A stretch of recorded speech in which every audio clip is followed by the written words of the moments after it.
9 o'clock, and I'm Dave Carmichael, and Frank Baker is my friend. But welcome to the third annual, for those of you that are visitors, Frank leads our staff meetings, and he always starts off, I'm Frank Baker, and I'm your friend. You're used to that, aren't you? Yeah, he truly is our friend. So we're going to have a friendly day today, and we're going to get some things done. It is a workshop, so we're going to work for the next couple of hours. And you get to represent, if you're a department head, your shop again. We kind of started this ball game about 3 weeks ago in the water system building, where all the department heads got to defend the positions and the capital that they wanted to put in the 2020 budget. But this is a huge challenge. And I say it all the time, the most important thing that the Board of Commissioners do is create a budget. You know, it's the citizens' money, it's their finances, and I know we all take that very seriously. So y'all get to be a part of this today. You're going to have Microsoft Excel, and our comptroller, our finance director, is going to kind of walk you through what we're going to do. But soak up all you can, ask all the questions that come to mind. Some of us are going to just be roaming around. I think we've got a commissioner at every table, just about. But some of them are new, so even Brian Stover may not know all the answers. But welcome, just glad to have you here. Let's get some stuff done this morning. Good morning. I'm just glad everybody's here, and we're going to turn it over to Tabitha in just a second. But one of the things that I always, when I talk about our government budget, there's really three tiers. Are you okay with me going ahead and talking about that? 3 tiers. While we go through the budget process, there's those 3 tiers. One is, the first tier are those things that we're required to provide to our citizens. You know, the basic essential things that we are required to do. The second tier are those things that enhance the quality of life that you want to do. And the third tier are the what I really consider to be the luxury items. And what would a luxury item be? Well, just think about it. Think about something that would be just tremendous to have, but it would be something that would be enormously expensive to provide to the citizens. So as you go through this process, just be thinking about those 3 tiers. And so I'm going to turn it over to Tabitha. And the chairman, myself, and Tabitha will be walking around and assisting, but we're not going to be taking part in what you guys are actually doing. I'd like to know if y'all like it better for your work, like this or like this. Tell me whenever we get into that part. There's going to be some pretty small numbers on the screen. I think the TV's probably going to... like it better with some lights on? Yeah, with the lights on, yeah. Okay, so we are, we're trying something a little bit new. This is being viewed Facebook and on Facebook Live. So for the viewing public first, if you want to see the interactive workbooks, they are loaded on the website under Government. And then under Finance, Budget Documents, View All,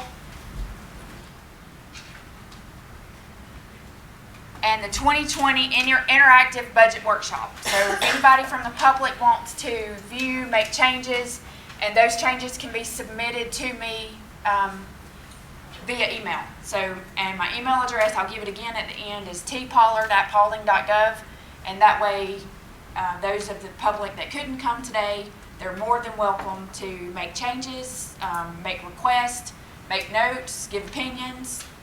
The more information we can gather from the public, the easier this process is.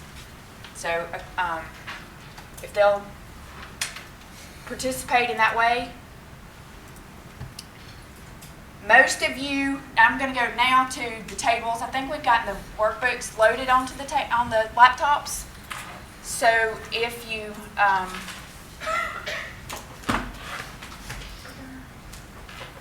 go to Public Share, if it's not on there already, and under Finance,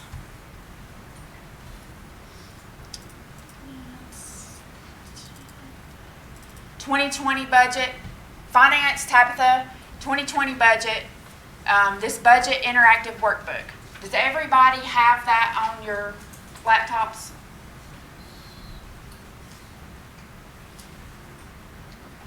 Okay, I'm going to assume that's a yes. Yes. So if you'll save that with your name, I can't get in, so somebody has it open that hasn't been saved yet. So if you'll save that with your name on the end.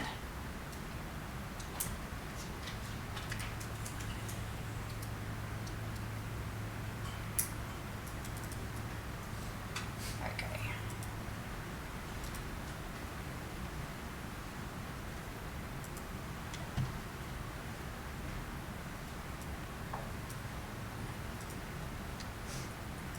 Everybody got that?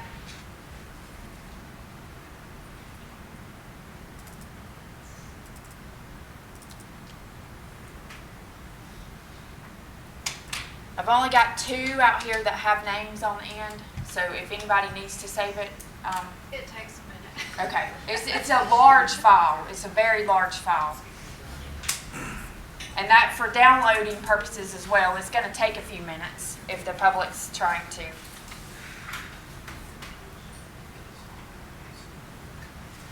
just saved mine locally. You did? Okay, okay, okay.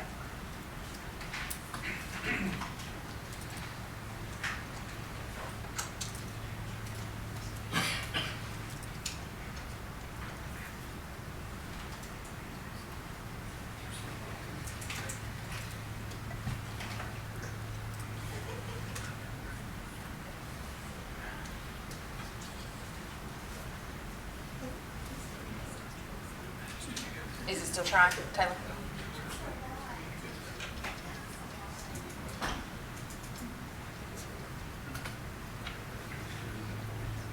Tell me when it's saved. Okay, how many do we have, how many public do we have in the room? Because unfortunately, I'm not gonna be able to. Would you mind giving us kind of an introduction to, as to who you are? We'll go around the room for everybody, if that's okay, because some of the public may not know the departments, and departments may not know the public. So if you will, just take this microphone and pass it around and give your name, and if you're with the public or if you're with the department, that'd be great. Elaine Lee, Public. James Stokes, Board of Tax Assessors Director. Rebecca Merideth, County Clerk and Executive to the Board of Commissioners. Taylor Rakestraw, I'm in finance. Chad Hunton, Chief Deputy, Sheriff's Office. Ron Davis, Post 1 Commissioner. Chuck Hart, Post 3 Commissioner. April Myers, finance. Dick Donovan, District Attorney. Carolyn Altman, Juvenile Court Judge. Kathy Causey, Chief Clerk, Juvenile Court. Mary Carol Sheffield, County Extension Coordinator. Frank Phillips, Public. Tom Morris, Public. Scott Green, Director of Operations. Angela O'Connor, Circuit Public Defender. Jeff Harkins, Media Production Manager. Alyson Briant, County Court Administrator. Laura Stuckey, Library Services Coordinator. Michael Justice, Parks, Recreation, and Cultural Affairs Director. Alicia Womack, Administrative Assistant to the County Administrator. Brian Stover, Post 4 Commissioner. Jason Phillips, County Attorney. Gary Gullich, Sheriff. Tommy Leonard, Operations Manager for Solid Waste Recycling. Keep Paulding beautiful. Lacey Dunn, Elections. Deidre Holden, Supervisor of Elections and Voter Registration. Sandy Caker, Post 2 Commissioner. Matt Mason, Public. Angela Ferris, Senior Administrative Assistant to the Chairman. Kristen Liberty, Public. Aileen Culberson, Paulding County Facility Manager, Animal Control. Trevor Hess, Chief of the Marshal Bureau. Tim Atchison, Fleet Maintenance. Will Lyons, Information Technology. Jimmy Renfroe, Building Maintenance Manager. George Jones, Department of Transportation. Okay, thanks. Now that we've got that painful exercise done, I want you to look at the person next to you and you tell them that you're about to cut their budget. So, I'm about to cut your budget. Okay. I promise you, I will add nothing to your budget. All of us will vow that we will add nothing to your budget. We're about to cut everyone's budget in this exercise. Okay, so now that we have our sheets up, we have our Excel spreadsheets, the main two documents that you're going to use today, I have printed for you. So you have everybody should have a capital request, and you should have a new personnel request. Those are two of the largest, the largest requests that we have out of the budget, and it's the most controllable. So as you add the personnel's one sheet and the capital's one sheet, front and back. If you don't have one, they're in the back. They're on the table in the back. So if you'll grab one, and if we need some more copies, I'll be glad to get some more copies. So this is going to be the worksheet that you work with. There are a few additional large expenses. We'll talk about those as we go through, but this is the main activity. If you are for the viewing public, it is this personnel tab at the bottom and this capital tab. So they have the same information that you have. It's just we don't have enough laptops in here today, so we're using paper as well. For those of you using the laptops, most of the cells are protected, so you can't make changes to very few areas on those cells. But one area that you can are, as we go around the room and justify these expenses, are the personnel and the capital. So you can make changes to this blue column for personnel, and you can make changes to the blue column for capital. Let me see if I can make that a little bit bigger.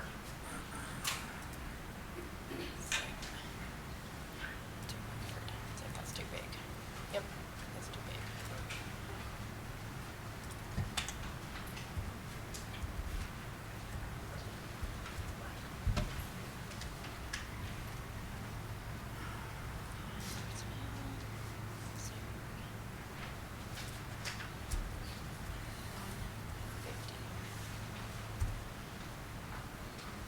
Okay, another thing I want to tell you is the total amount, the total cost over here, those are salaries and benefits. Those are estimated costs because I don't know exactly what the benefits cost would be. It depends on every employee may be a little different. I'm not going to go into that today. This just gives you an estimated cost of salaries plus benefits. One of the ways that we do reduce this every year is we can't hire everybody on July 1. So what this does is it gives you a full year cost, but you may have somebody that's January, so the cost for this year may be half of that. So if you could put a 0.5 under that quantity approved, it doesn't mean half a person, it means a half a year. So it's one person, but half a year. Everybody kind of following along? Any questions? Anything that I've obviously left out? And please ask, because I've worked on this for 2 weeks, so it makes sense to me. But if you're walking in and looking at it, I may not be communicating it to make sense to you. So I ask that you ask. We are monitoring comments from Facebook, and after we go through the first hour or so, I'll start answering questions. So if the public has questions, they can ask them there. If there are questions that I can answer, I will answer them during our live broadcast from now to 12 o'clock. But if I can't, then I will issue a FAQ and have it out by the end of next week. Okay, so we're going to start. I'm going to take the mic and move around. We're going to go from department to department. I've highlighted on the personnel, but what I'd like for you to do is talk about the personnel and the capital. So they should be somewhat in the same order on each form. You're just going to have to switch from one page to the other. So, Taylor, do you mind moving this around for me? I'll tell you who's next if you'll just.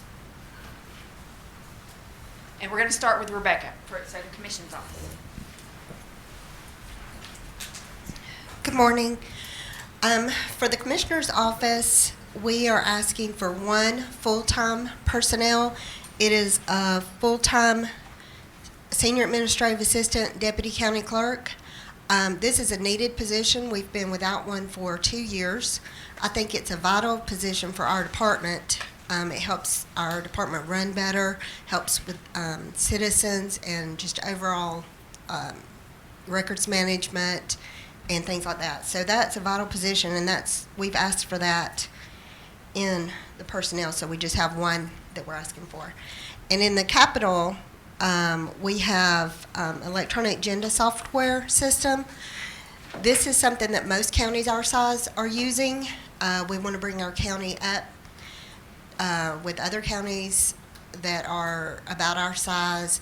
This helps with preparing the agendas. It helps the department heads. It helps the citizens be able to get the agendas, the backup, the notices quicker. So we've asked for that. And then we've also asked under Capital for Christmas decorations.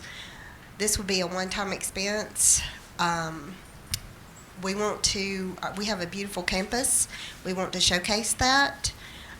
This will bring in tourism, we'll bring in events, and so those are the only things that we have listed in our budget, other than a few minor changes with the general budget. That's all.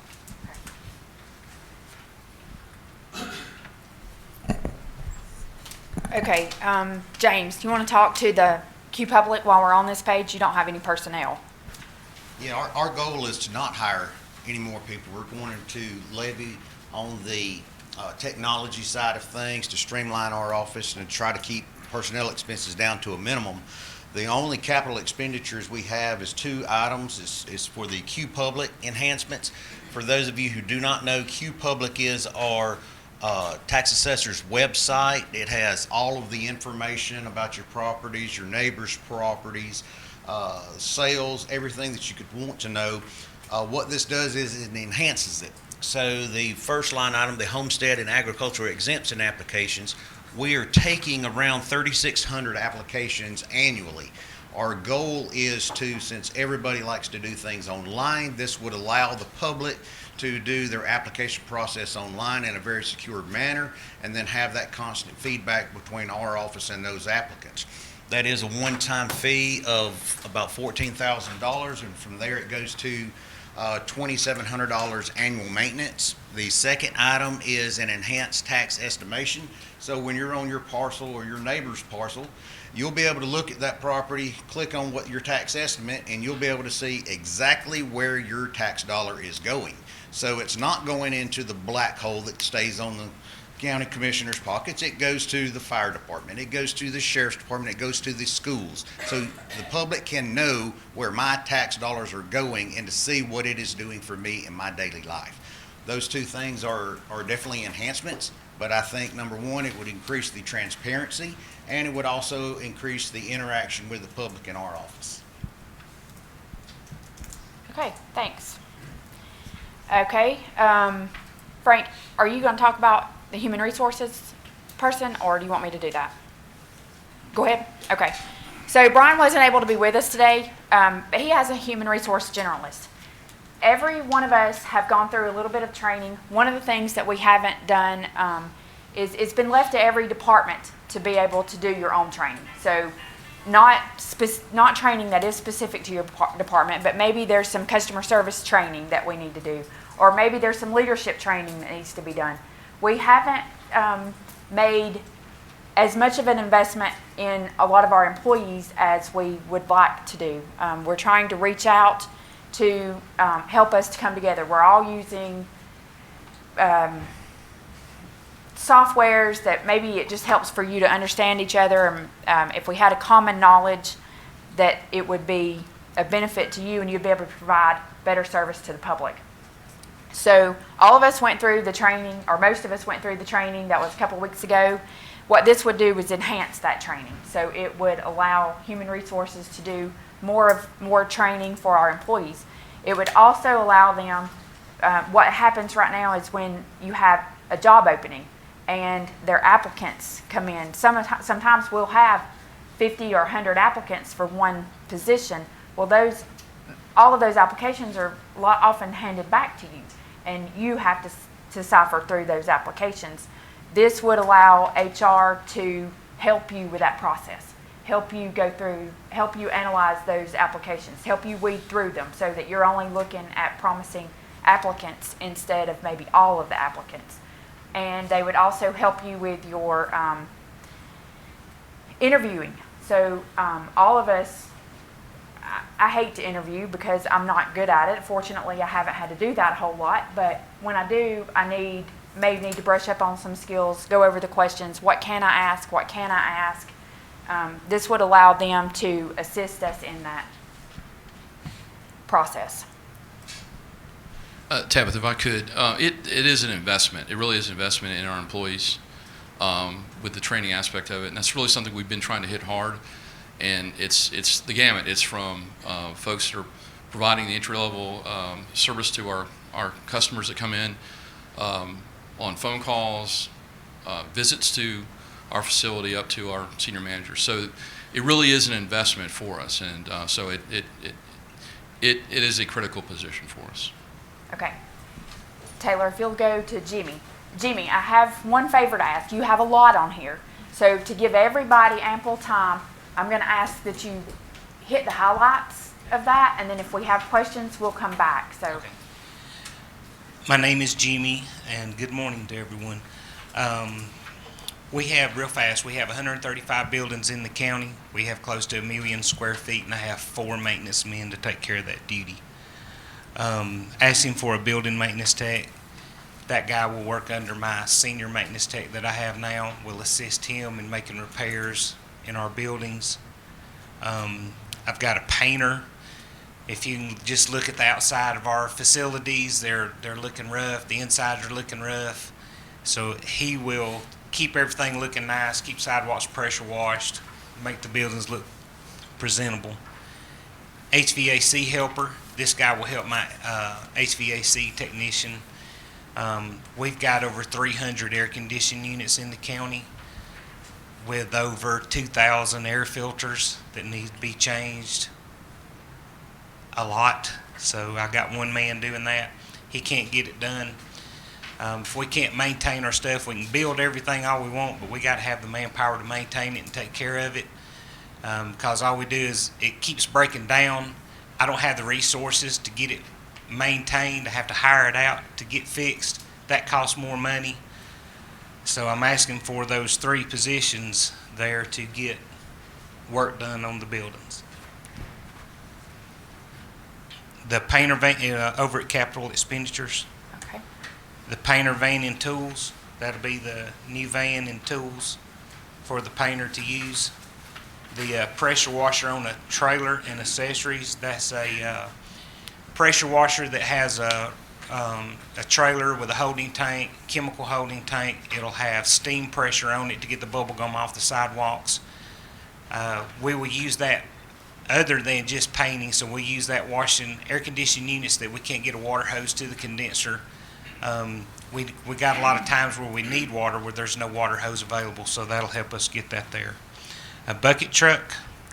We currently borrow DOT's bucket truck when they're not using it, which they use theirs a lot. We have flagpoles to maintain. We have parking lot lighting to maintain. We've got lighting poles on walking trails at the parks that we have to maintain.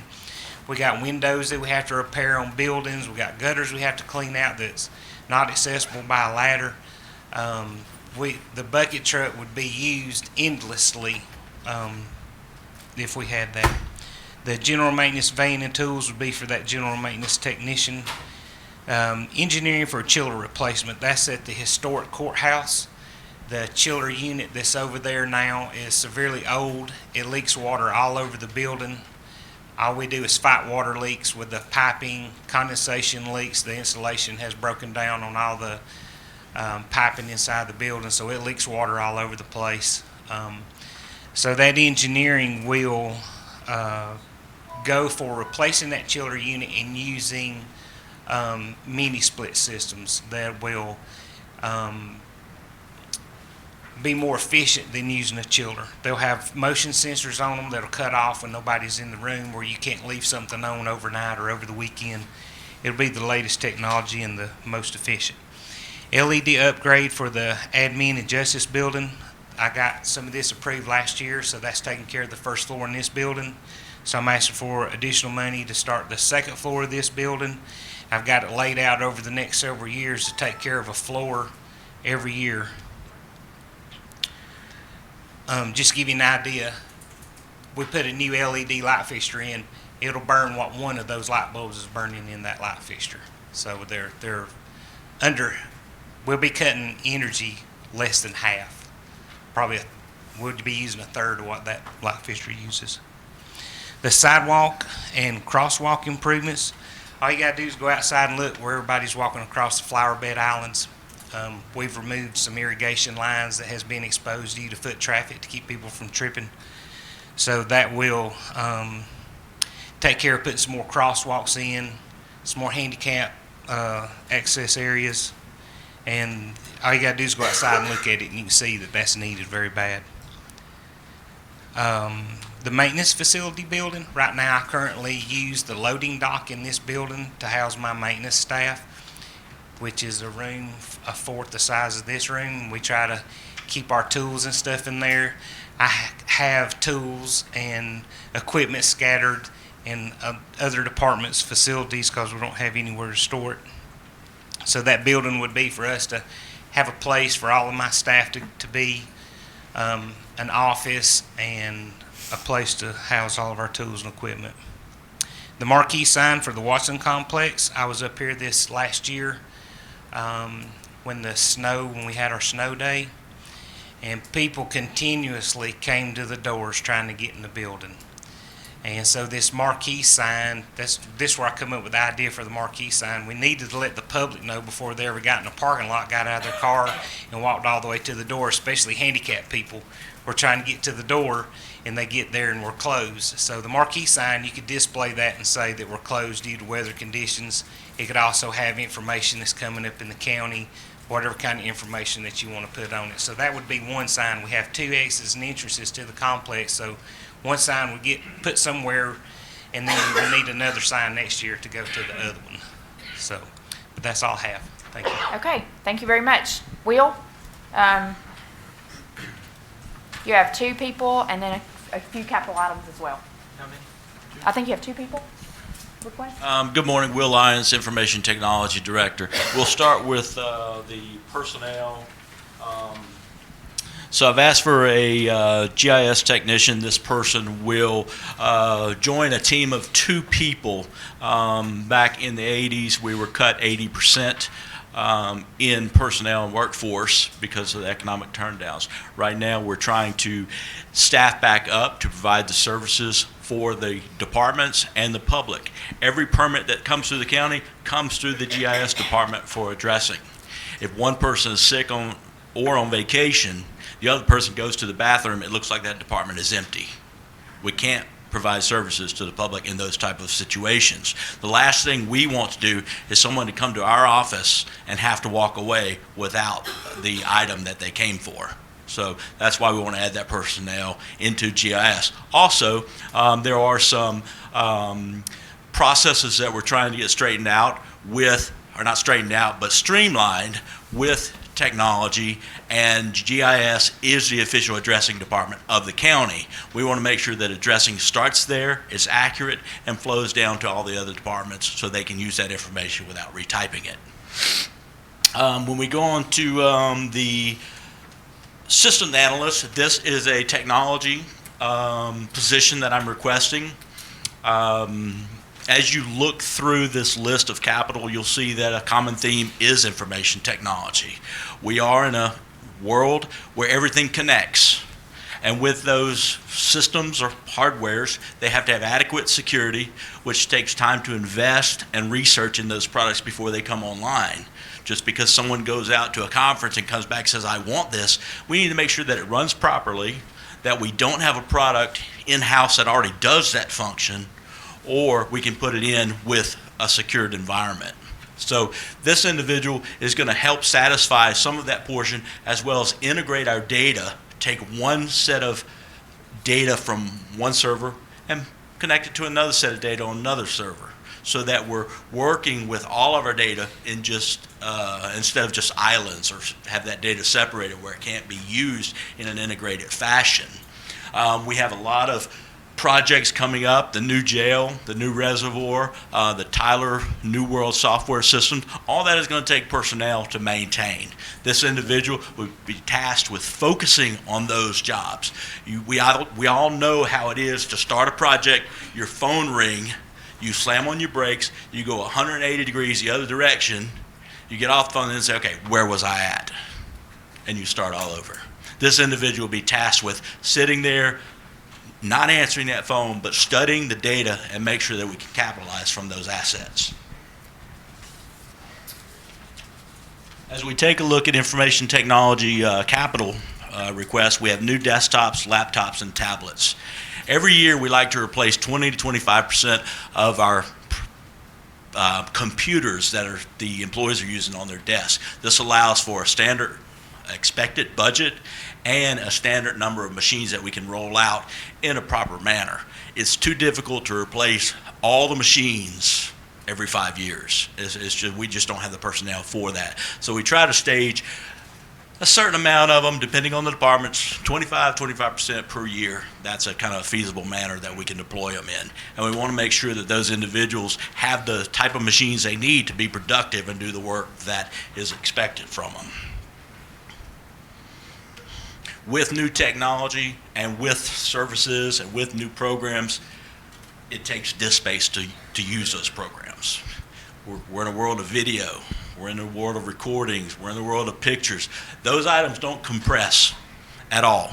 So we need more disk space to put them on, to house them on, so the employees can store their data in a safe and effective manner. We need to make sure we can back up that data and keep the integrity of it safe. We need to protect our citizens' data by having those disks available for the software and the files.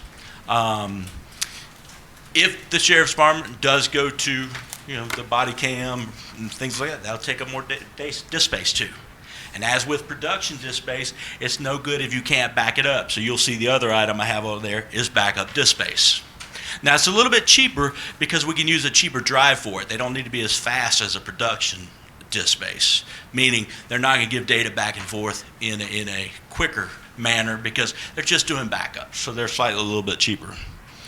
We have our aerials. We try to do aerials every other year. The aerials are used by every department. They're online for the public. We use them for registration. We use them in courts. We use them in DOT. We use them for law enforcement. They are basically the aerials of our county, so that we can kind of see the changes of the land, the changes in the greenery, the changes in the road system, and the changes in housing. So every department uses it in a different technique, but they are very valuable to our community. The second to last item is the Microsoft license agreement. This is actually a 3-year agreement. We signed on to the agreement last year, so this will be the second year's payment. This provides Microsoft Office, Word, Excel, PowerPoint, Access, Exchange, SQL Server, all the Microsoft applications that we use in-house. This is what pays for those licenses for all our employees and our servers to do those services that we expect of them. And the last one is our server blade chassis. Yes, chassis is spelled wrong. I apologize. I left the H out. I'll take all that. I'll own that. But it is going into life. And when I talk about end of life, what that means is no security updates, no support. So if it goes down and we want to call and get some advice on how to bring that system back up with help from the experts who create it, they're going to say, no, we're not going to help you. Buy something else. We don't want to be in that position with the community's data and the services we provide. So that's why we've requested that server data or that server chassis to be replaced. I think that's it. That's it. Thank you very much. So as we get information out to the public, I'm thinking, and we're working towards 24/7, we are all making more and more demands on IT. Let's see. And Jeff, you want to go ahead and talk about these? Because this is a general government, just the capital. I just have a couple of items. Our media room only gets 1 ton of cooling to it. It needs 3. You can go in there right now, and they're probably in their swim trunks recording this and getting it live streamed out. But it would also help to get a ceiling in our studio. That would help with lighting and sound, and just it give us the ability to provide better productions in that studio. It's never had a ceiling since it was built in 07, so that's pretty much it. And Jeff's made lots of efforts to get all of our information out to the public. I mean, that's what we're trying to do here, is open and transparency, and to get that information out. And like you said, those guys are in there now today trying to operate, and it's warm. So hopefully this information's given to the public and it's useful information, and they feel like it's very productive. Mr. Donovan, you want to go ahead and do, let's see, yes, I do have. Hold on just a second, I'm sorry. Hold on just a second. Let me go back to Superior Court first, and then I'll do probate, and then we'll talk about district attorney. Good morning. I apologize. I have a touch of laryngitis, so excuse my voice. If it decides to give in completely, I do have a judge on standby who will come and fill in for me. So basically, we are requesting the addition of a staff attorney for Superior Court. Currently, we have 3 Superior Court judges, 1 staff attorney, and 1 law clerk shared between the 3 judges, which isn't ideal. We would actually ideally like to have 1 per judge. For those of you who don't know, a staff attorney is someone behind the scenes, a critical position within the department, one that the judges rely on heavily to perform case law research for them.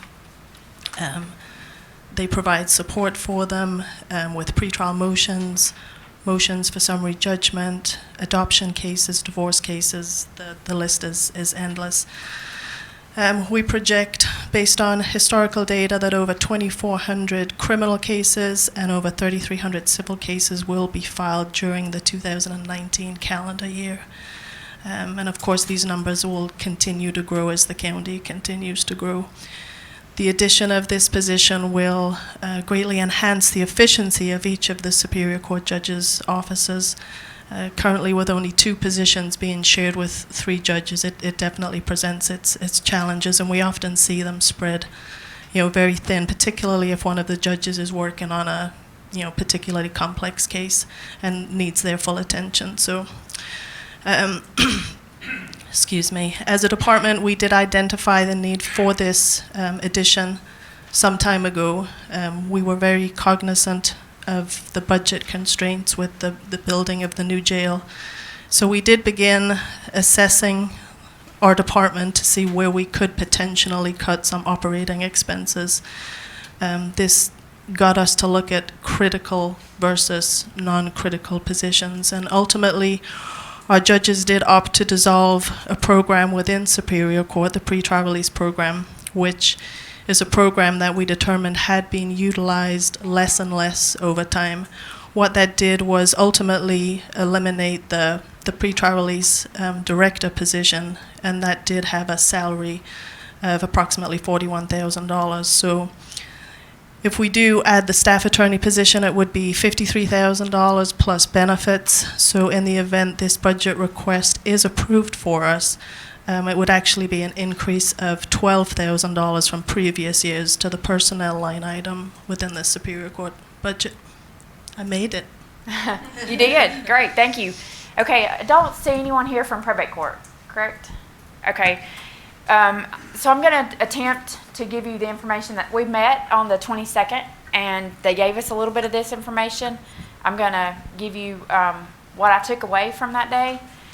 Probate court has more and more activity coming through there because of the gun licensing, so the carry permits, and as well estates. So people need help with estates and processing, and they do try to give extra care in all of those circumstances, and I believe it's causing them to run short in other areas as far as personnel. So they've requested to make their part-time clerk a full-time clerk to give them more hours. Okay, Mr. Donovan? Which one? Your personnel. Personnel is pretty easy for us to talk about. I had to hire an investigator 2 years ago. We have 9 judges. We have juvenile court with 2 judges. We have 3 in the magistrate court. We have a probate judge and 3 superior court judges. And I have 5 investigators, including the one that I hired and paid with 5% funds. I had to hire him. I have 1 investigator who is assigned permanently to the domestic violence sexual assault unit. I have 1 investigator, and he is state paid, who does really all of the what we call gopher work, and he enjoys it. That's what he thrives on. He goes and picks up copies of certified copies of convictions, medical information reports, and serves subpoenas. But we have 3 investigators left to serve those 9 judges in those different courtrooms. I have been paying the additional investigator whom I hired 2 years ago with 5% funds. 5% funds, you see the figure there for the investigator at $66,400. That means that I'm not able to give the child court-appointed special advocate or the Child Advocacy Center or Share House the $20,000 check I used to give each of them every year, because the 5% funds are being used to provide an investigator that I just frankly can't do without, neither can the judges or the court system do without. I'd like to have an administrative assistant. I'm also paying a part-time administrative assistant with 5% funds. If I could make that a full-time position, that would again put a little more money back into the 5% fund account, which I could use for eleemosynary or other charitable purposes. Again, that's 2 years I've been paying for the investigator. And again, that's 3 investigators for 15 staff attorneys that I have. The administrative assistant, also we have basically 5 administrative assistants who are handling 15 assistant district attorneys.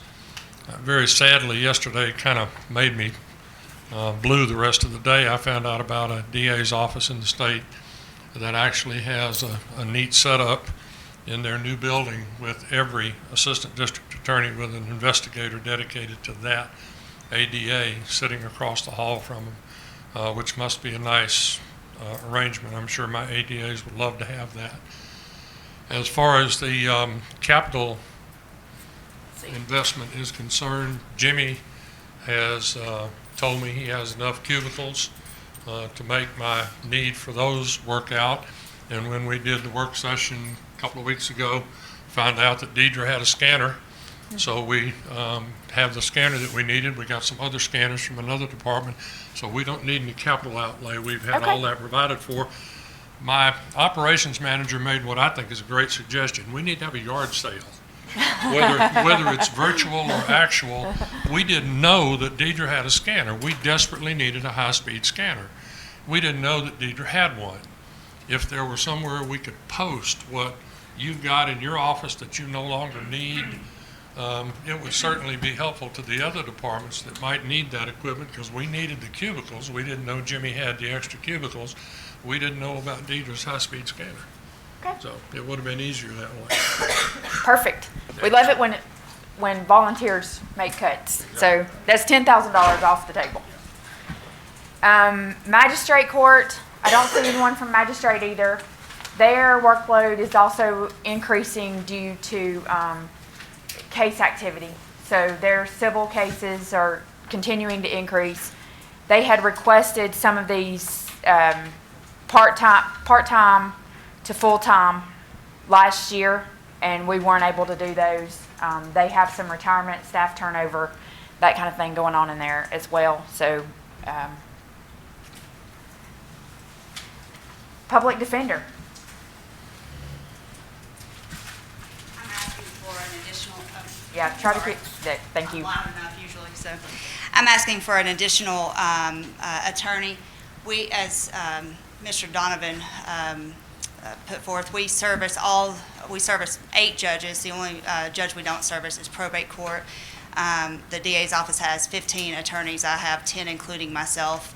My attorneys are extremely overworked. We do roughly about 75% to 80% of the criminal work in Superior Court and Juvenile Court. And we also handle Magistrate Court. I'm also asking for to make a part-time admin assistant a full-time. We have total, besides our office administrator, we have 4 office admins, 2 of which are part-time. I'm asking one of those to be made full-time, so at least each Superior Court judge can have a full-time administrative assistant.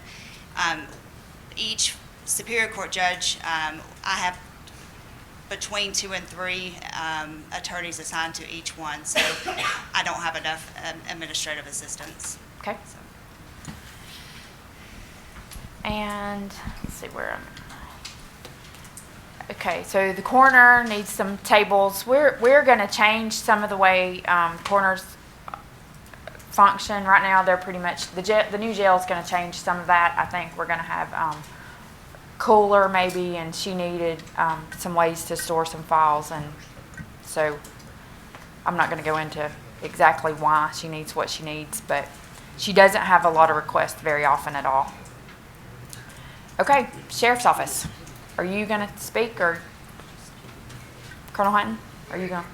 Yes, sir. Which one would you like for me to have up first? Personnel, or you want to go to Capital first? You already got it up there. We'll start Okay. there, ma'am. Okay. With we have various promotions in there. These are folks that have been with us for quite some time, and there was quite a few. But you see the monetary amount right there that you'd estimated at $25,000. A lot of our request is the growth of the county and keeping up with that growth like everybody else. So our different divisions have asked for personnel. Myself and the sheriff, we've already cut it down from the initial request. These are the ones that that we felt that were in more of a need. So for each of those positions, we have a juvenile detective that was requested, a part-time GCIC worker to help out with our GCIC operations. These are 24/7 operations. A warrants and civil deputy. Like everybody else, especially in civil, we're getting a lot more civil papers to be served and things of that nature, so we're trying to make sure we're trying to get those done in a timely manner. A criminal intelligence analysis detective. We had this in our budget last year, and it was also cut out, but trying to keep up with the times and all, and having somebody that has that knowledge to use computers and technology to help us try to pinpoint things and put things together, whether it's gathering intelligence or if we're having a specific area of the county that is continuously being hit for entering autos or burglaries, things of that nature, having somebody to help us put that information together to help concentrate patrols and things of that nature. The next one was a part-time quartermaster administration for administration. Right now, I've got one lady that handles our purchasing and does our quartermaster duties. With almost 300 employees, that's a lot to keep up with, and uniforms, equipment, all that type of stuff. I'm really excited about the new software project that we got going on. Not to get off on a tangent, but Mr. Lyons had mentioned it earlier. But that's going to help us a lot too with that new technology. There's capabilities in there so that we can track this a lot better.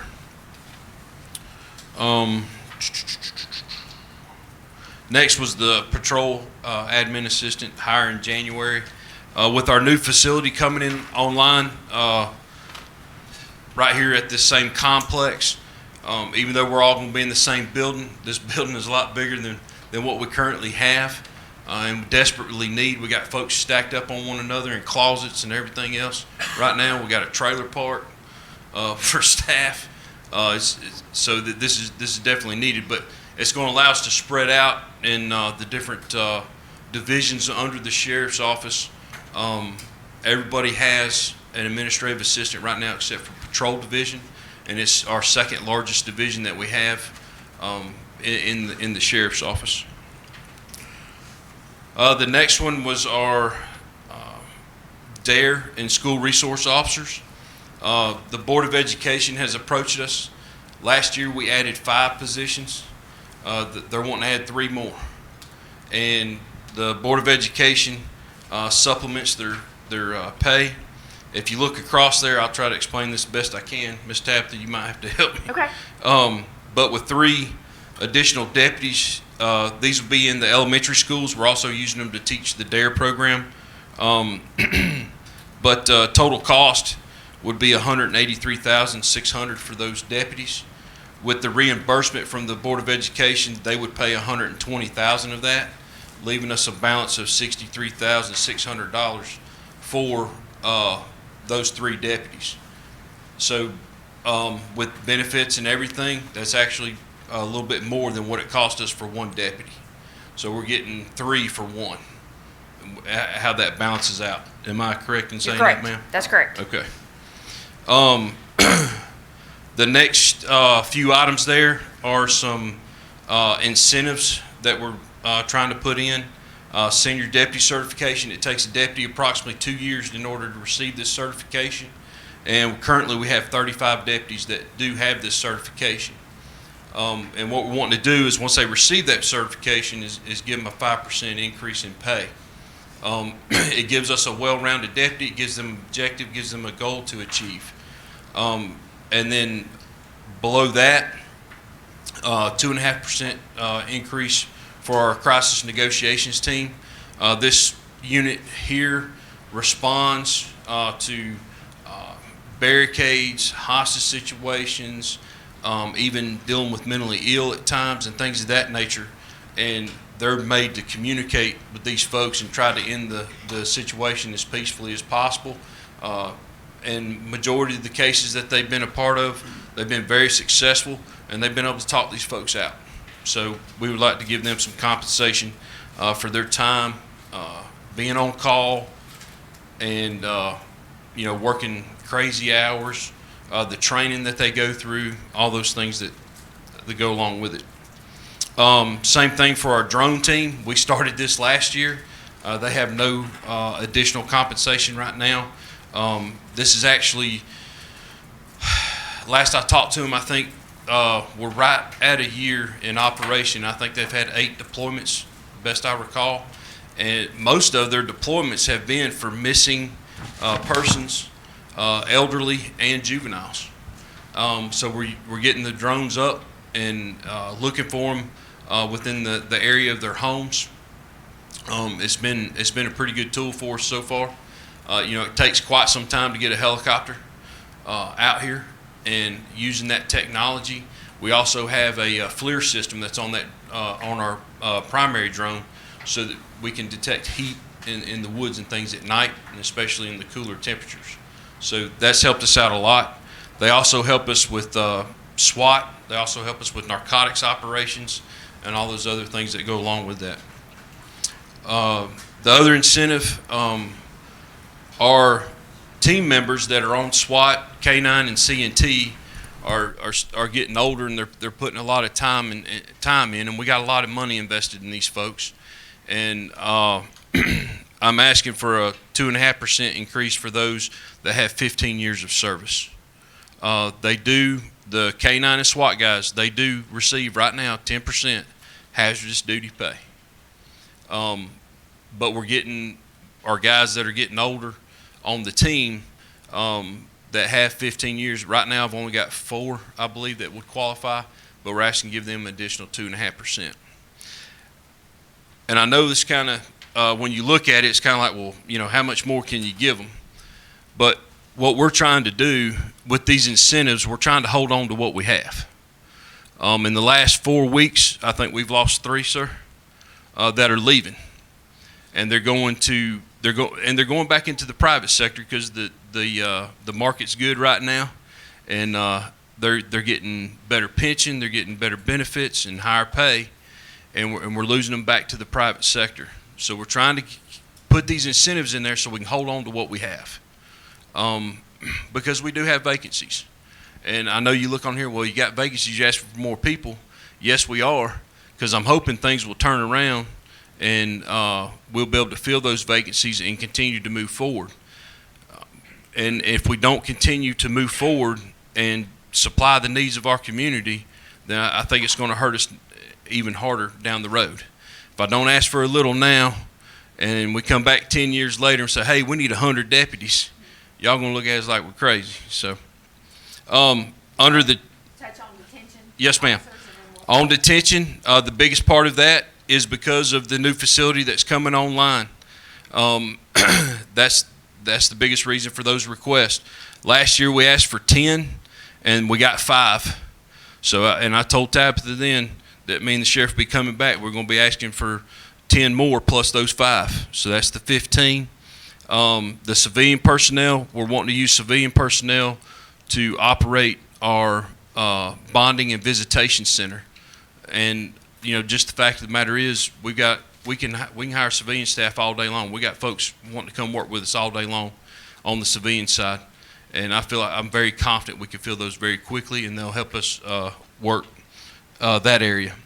And then the maintenance worker, again, the new facility is huge. Mr. Renfroe don't have the staff to do it. We've got one maintenance guy, and we need one more. So. Yes, ma'am. We'll just talk about the sheriff's office. I will mention that if you want to mention something about the detention, you're welcome to.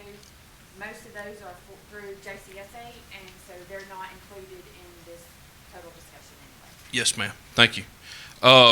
Real quick on our capital outlay expenditures, most of these are for replacement if they go down or if absolutely needed. We just plan in case they do go down. The only new one that we have in there is for our juvenile investigations is some analyst equipment that's made for getting information off of people's phones and tablets and things of that nature. And as you know, anything like that is very expensive. So. Okay. Thank you very much. Yes, ma'am. Animal control.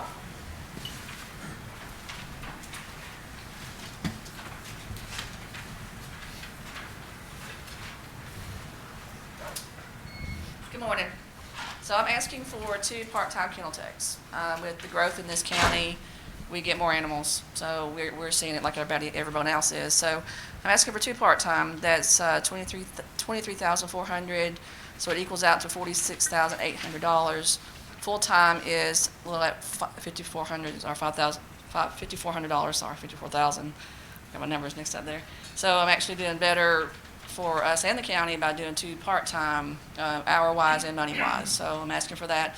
That's going to free up my kennel supervisor and my road officers who are actually having to assist with the kennel, and so they can now be out patrolling and helping the citizens more, getting these kennel techs in the shelter. And if we flip over to capital. And yours is also is zeroed out on the spreadsheets, I believe, because that would be a SPOS purchase as well. But if you want to mention the transition from trucks to vans. I can, yes. So we, last year before, we brought in a Ford Transit 150 van, and it is excellent, heating and cooling inside. So we actually right now have 2 F-250 trucks that don't have that heating and cooling, and they are actually at 250,000 miles. So they really need to come off the road, and putting these vans out there is going to help everyone. Okay. Thank you. George, DOT, and we have a utility inspector. Several years ago that was taken out of the budget, and DOT assumed those duties, so he's going to talk about that a little bit. If you don't mind, also mention your additional asphalt request, because we're going to talk about that in a few minutes, and it'll just keep us from having to come back to you. Absolutely. Regarding the utility inspector, in 2008, the county actually had a utilities department. There was 3 folks in it at that time, and there was actually one position that was approved for an inspector. As everybody knows, basically the economy dropped out in 08, 09. At that point, there was just a utilities director, which that position was eliminated in 2011, and those responsibilities were absorbed into the DOT. Since that point in time, the DOT has done all the administrative and inspection duties for utilities in the county. We've used DOT construction inspectors to oversee utility work, and we're at the point now where the number of utility inspections per year are back to FY08 levels. So it bottomed out in about 2012. Now we're back up again. So we have a need for this position. Regarding the asphalt, I've asked for additional funding for subdivision paving and also additional funding for through road paving. You know, asphalt is a very expensive need, I'm going to be honest with you. I have yet to have, I would say one person, but very few people say we want to tear up our road and put it back to dirt. Most people want asphalt roads. They want nice, pretty asphalt roads, and they do not want any potholes. And I can understand that it's a service we like to provide. However, there is a cost to do this work. Right now, we're paying for subdivision streets about $133,500 per mile for paving. On through roads, we're paying $323,000 per mile for this work. We also have an internal DOT crew that does paving on roadways. That cost obviously is less because it's just material. However, you know, you have the personnel costs, you have the trucking costs that we have to take into account. So all that is an expense.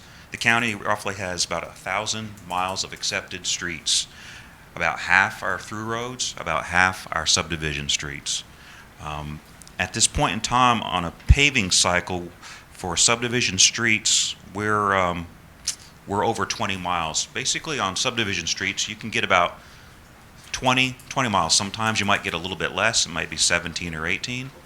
Other times you might get more, it may be 25 to 30.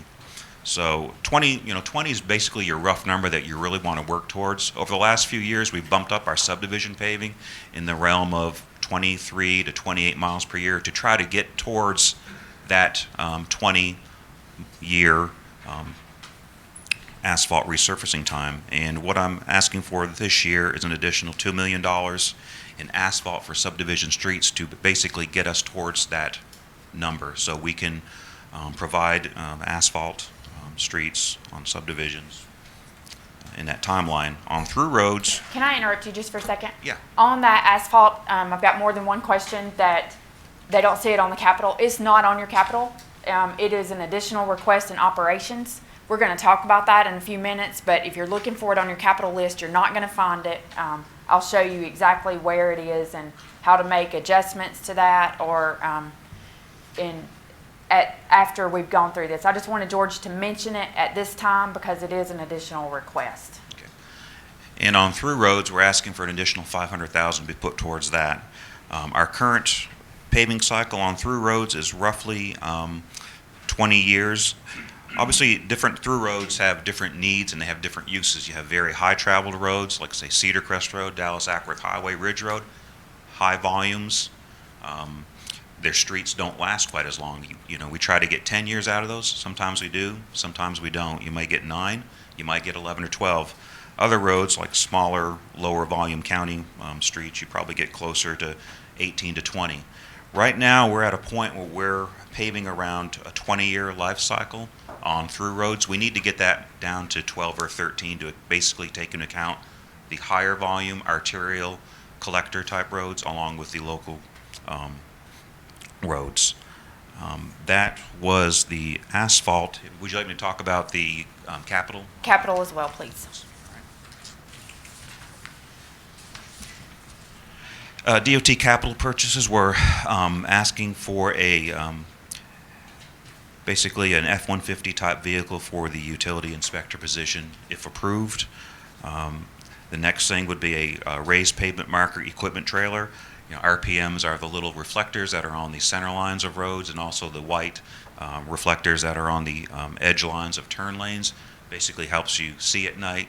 Right now we just walk down the road and basically have self-adhesive ones that you just basically stamp down on your foot to try to apply.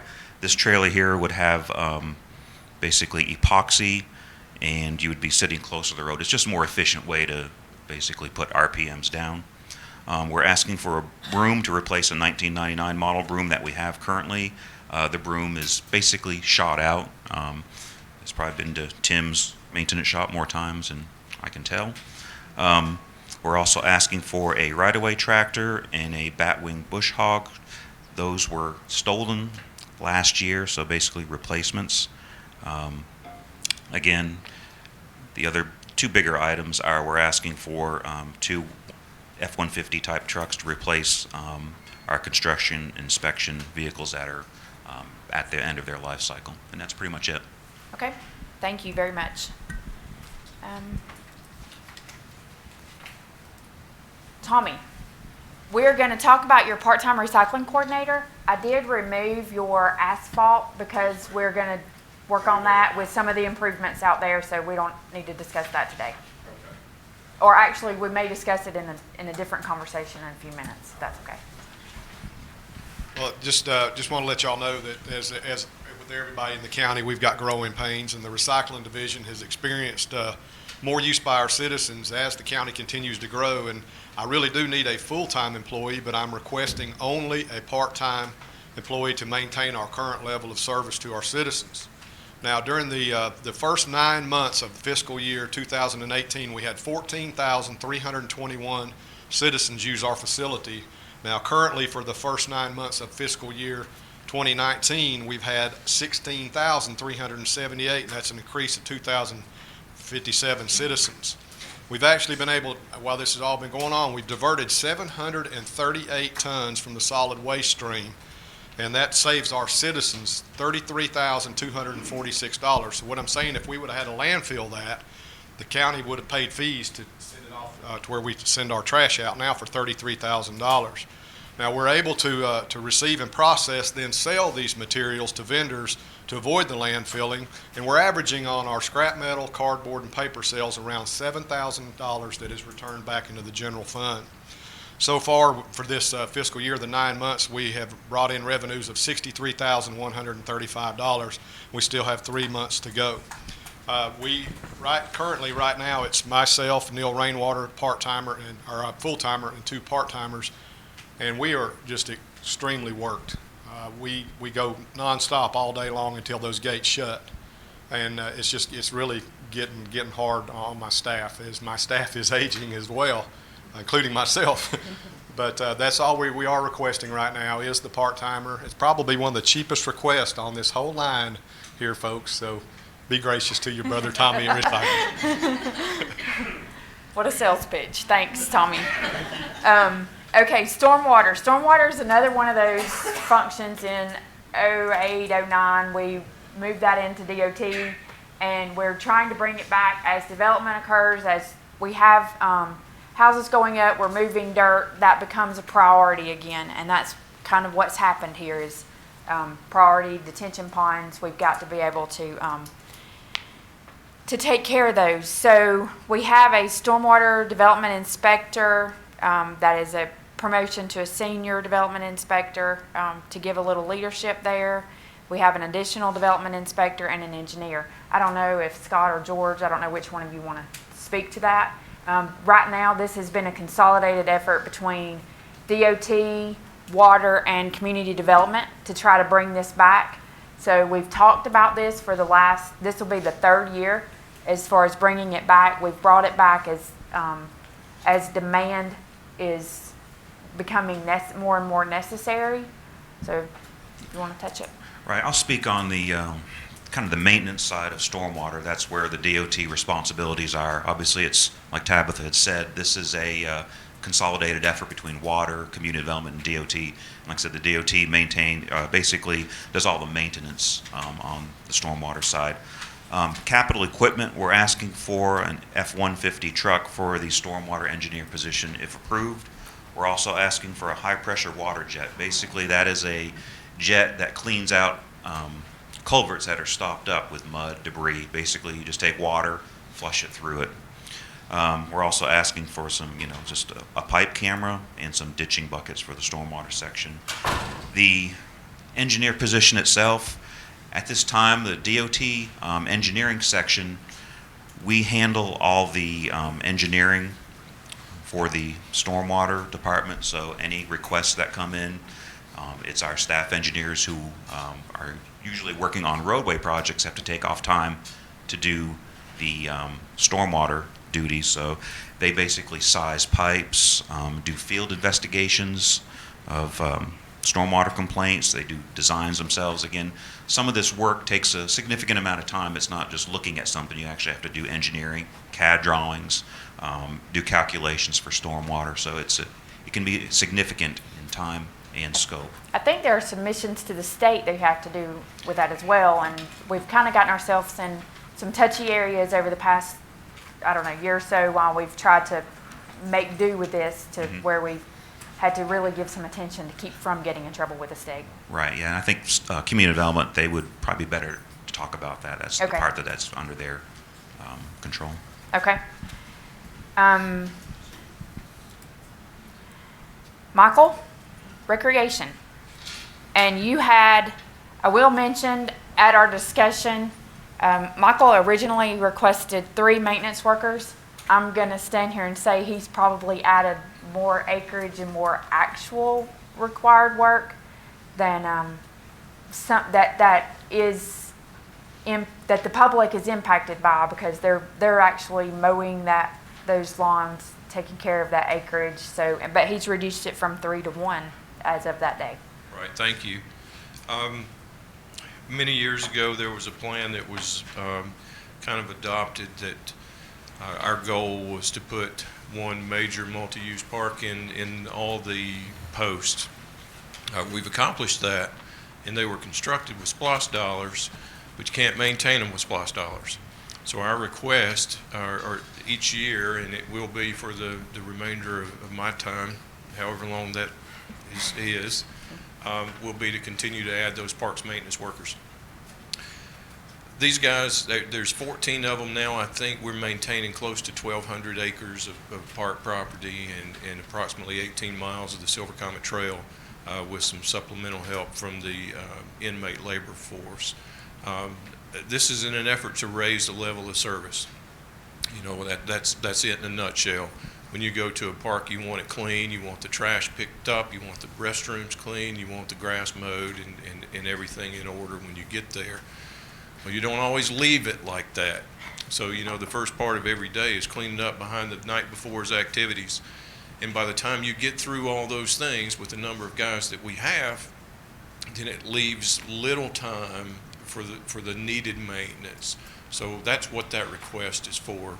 It's one, you know, down from the original 3 for one full-time parks maintenance entry-level person. On the capital side for that, all our equipment is related to our parks maintenance division. Tim, I hate to do this, but I'm gonna use Tim here on the fleet maintenance side. A month or so ago, we surplused, I think it was 8 or 9 of our mowers simply because they were beyond use and we couldn't steal anything else off of them to help the ones that we still have continue to run. So, you know, we need some equipment to work with. The equipment side is all related to the parks maintenance. Some of our facilities are beginning to age, and again, going back to the SPLOST, you can build new stuff. We can tear it down and build other ones, but if we're going to make repairs, then it has to be included in the general fund budget. Taylor Farm Park is one of our oldest, and it has received some use, and it needs a little attention. At Union Park, we're in the same sort of situation. When we did our ADA review a couple of years ago, then we found a lot of violations that need to be corrected there.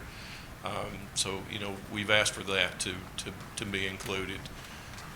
Shingled roofs on pavilions at Paulding Meadows, these are some minor things, but they're very big when it comes to, you know, for public use and visibility items. If you want to switch back, Tabitha, okay. I also have the honor to do libraries and senior services. On the library side, we're asking for some part-time employees there. We have 4 different libraries. They're all operating at different hours. And it is entirely possible that if you go through your work day and you want to go to the library, then the one that's in your area It may not be open, so adding part-time employees will allow us to do some adjustments that will increase the number of hours that we're able to be open and accessible to the public. On the capital side of libraries, there's just one issue. We have the doors at Hiram that were never installed that need to be, and this is kind of in the entry foyer area. There's no doors, on the outside of that. There's just the foyer doors. So those would be a big help. On the senior center side, no request for employees. I hate to say this, but we don't have a single restroom up there in that senior center that is ADA compliant. We need to address that, and pretty quickly. Most of our usage up there on a daily basis deals with people that have some sort of limitation. So we're requesting that be included. Outside of that, then we'll be good, but just remember that Tim says that we are the worst department when it comes to needing equipment. And remember that Tabitha said that we've already lowered our request for personnel. Thank you. Tell how the sales pitches are getting better and better. Oh, did I not have it on there?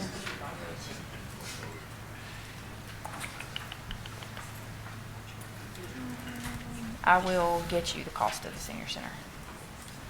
I don't know why it's not there.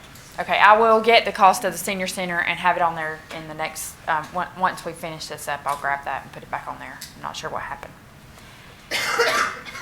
Okay, extension, Mary Carroll. Thanks, Tabitha. Good morning. I am requesting a part-time agriculture and natural resources program assistant. Our office has 3 program areas: 4-H, family consumer science, and agriculture and natural resources.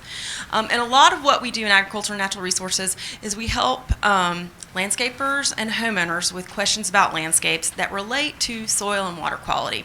It's not very glamorous, but it is important to our soil and water quality, and to some of our permitting processes. We do education related to water conservation and water quality that I then share data across some departments to help with some of our reporting processes.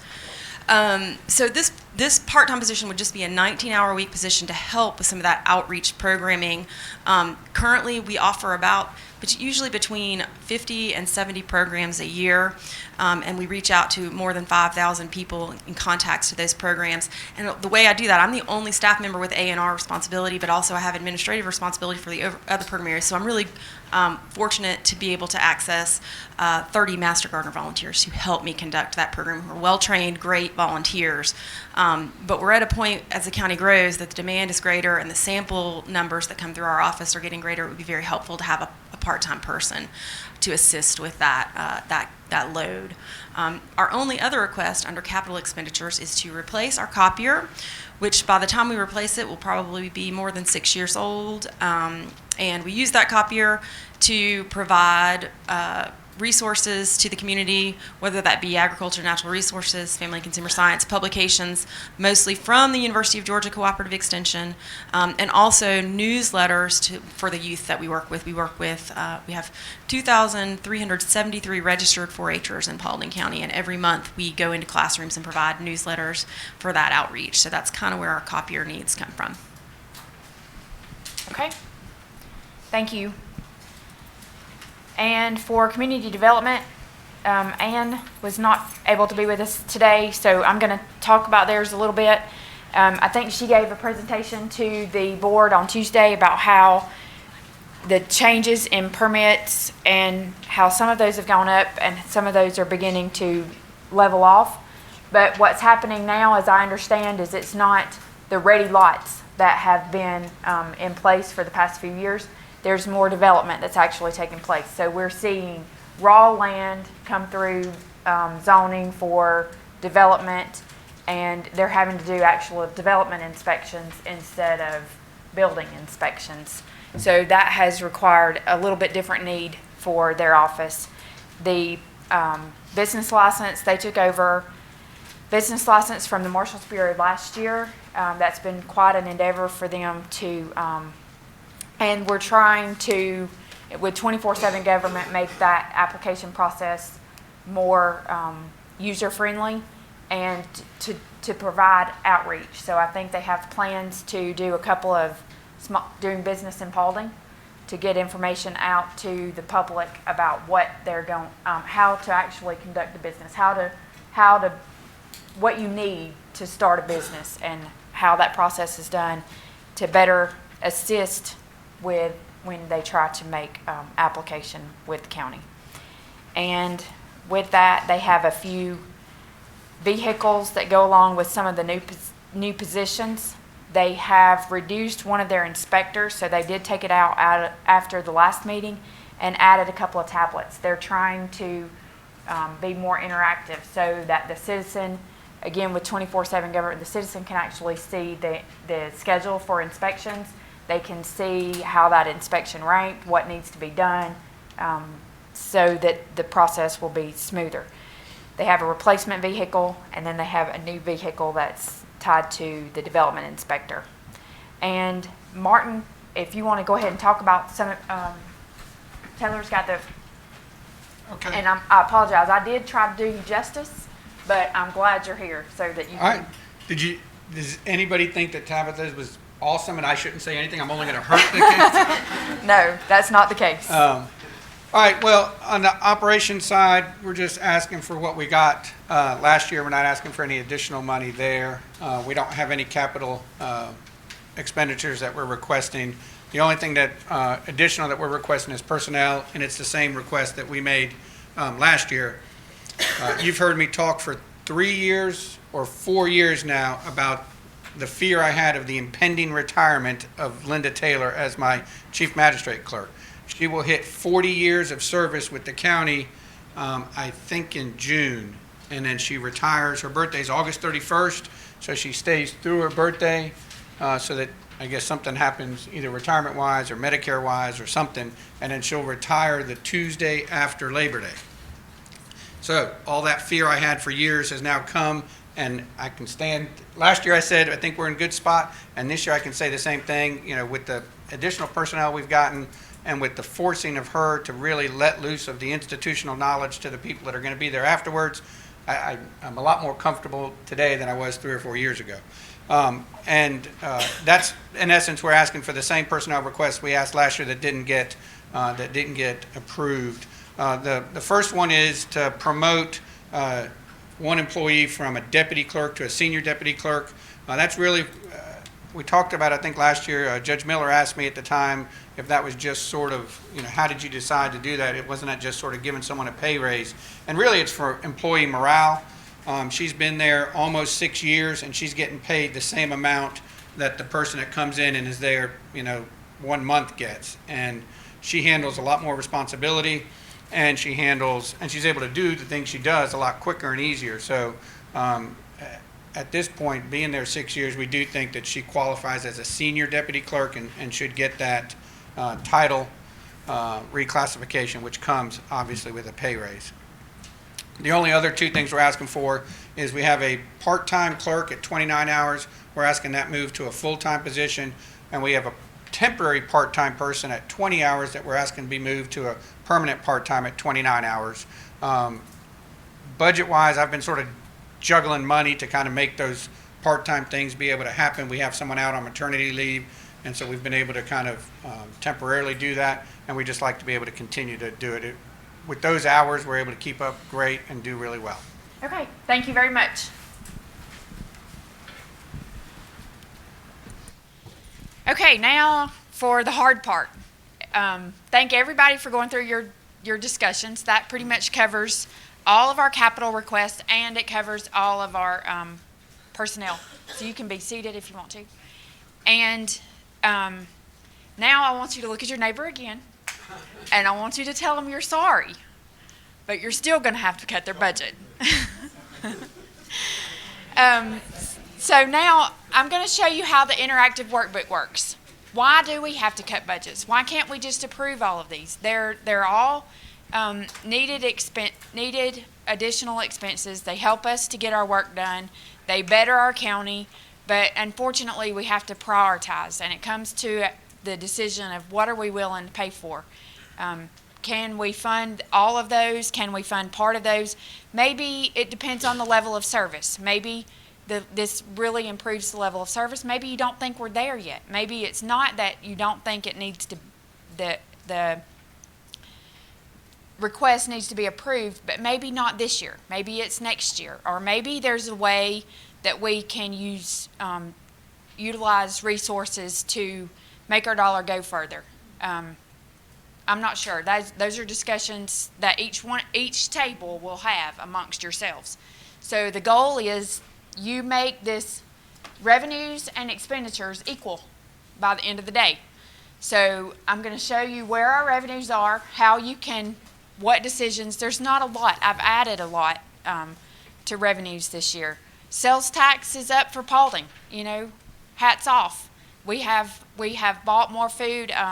I've pulled some commodity reports, bought more food because food was the primary increase in sales tax. It was large this year.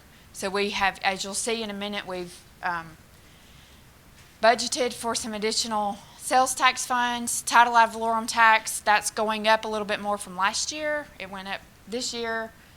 We'll talk about specific revenues in a minute. Expenditures, we're going to go through we just went through all of the necessary requests. You can make reductions on that personnel and capital tab, but at the end of the day, we want this number to be zero, or as close to zero as we can get it. So when you look at the revenue dashboard, this sheet should be protected on your workbooks.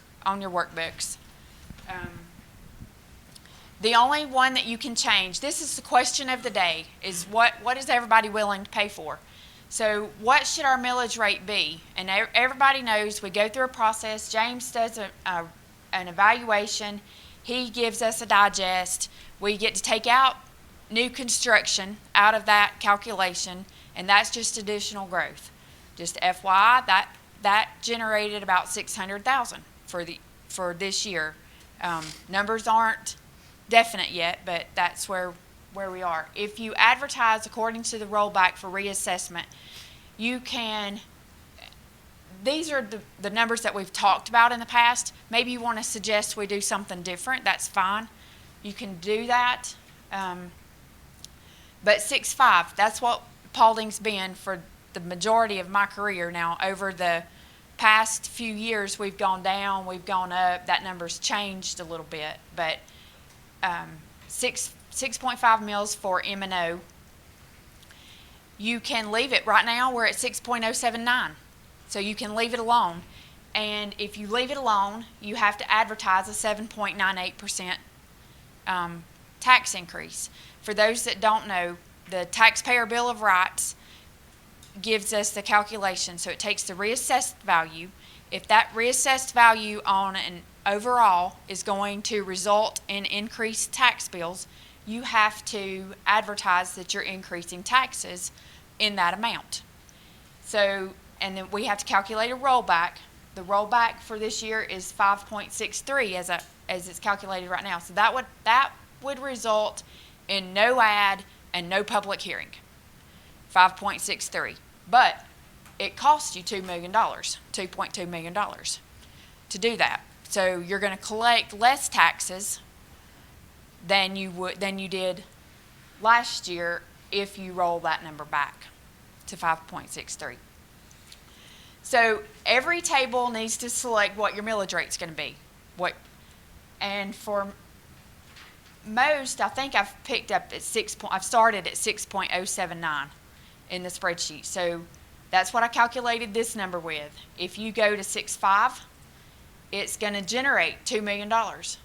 If you go to 5.63, it's going to reduce that down $2 million.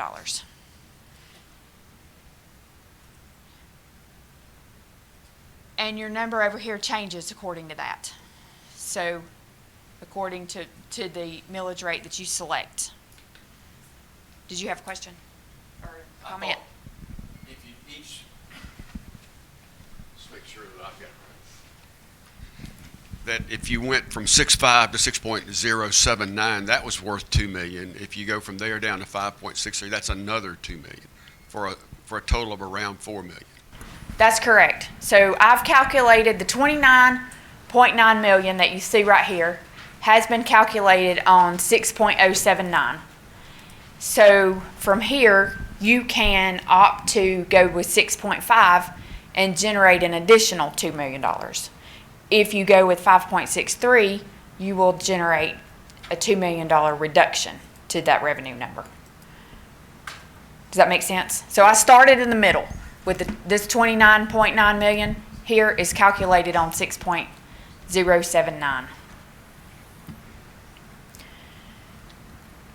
Okay, so to see the revenues, this sheet's frozen. This is for inquiry purposes only, but you can see what's happened with our revenues. So if you look specifically down to local option sales tax, and you go across, in your actual 2016 was 12.9 million. In 2017, we collected 13.2 million. In 2018, we collected 14.3 million. In the budget for 2019, we budgeted 14.4 million, and I have an anticipated increase in that revenue to 15 million. So this is our forecast out for next year, and this will give you an idea to look where to look for each one of those. Another one that's fairly large is the insurance premium tax.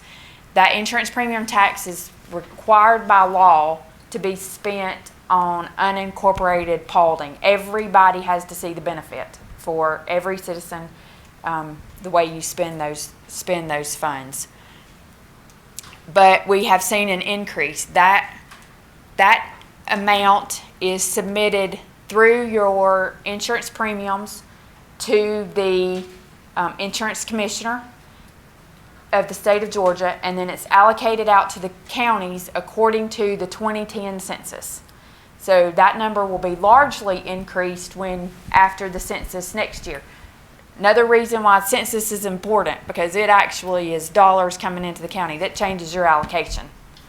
But next year, this growth is only because of increase in insurance premiums that have been paid within the state of Georgia. And again, it's allocated based on population. And then I have a few that are reductions. So do we have any questions about revenues? Am I kind of covering a little bit where they are? Okay, so our revenues currently, we're working with 74.7 million dollars is what you've got to work with. And like I said, the details here, if you want to take a look at those. If you think one doesn't look like it's high enough, you're more than welcome. There's a note section. You're more than welcome to make that notation. And we'll look at it and see if it's something. We don't want to estimate too high, because if it doesn't come in and we've got a budgeted expense, mid-year through the year, we've got to come back and look at this. And at that point, we're really making cuts. We're making a cut to approved expenses. So, if you're already in a project, we may have to stop the project. Or if you already hired the person, we may have to figure out what we're going to do with that person. Or maybe we stop filling positions as through a freeze or something like that. We don't want to find ourselves in that position. Okay. So over here I have expenditures. What do we spend our money on? So this gives you the department as a whole, the 2019 operating budget, and the 2020. I tried to take out capital. I tried to take out capital out of 2019 and out of 2020. So you're only looking at salaries, fringe benefits, and operations. One of the increases that is in this are the increase to insurance costs that we had over the last couple of weeks. For next year, it increased by about $400,000. That is included in this 2020 operating budget. This gives you a graphical of kind of where we spend our money. Public safety is the biggest portion, public works, and then you've got all of these other functions as well. So how do they compare to last year? This kind of gives you just a graphical picture of each one of those. Culture and recreation, they're all very similar to last year. You can see a little bit of growth, but not a lot. Public safety and public works has the largest growth.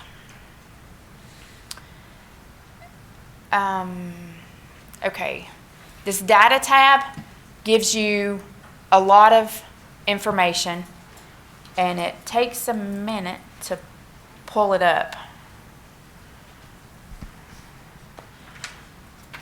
One of the things that we haven't talked about is that everyone will remember a couple of years ago we did the salary study, and we implemented that, this year being the first full cost year that we had. So what do we do with that now? Are we good? Do we leave it alone? Do we not do anything? You know, employees don't need raises. We're good, or do we need to look at some sort of cost of living?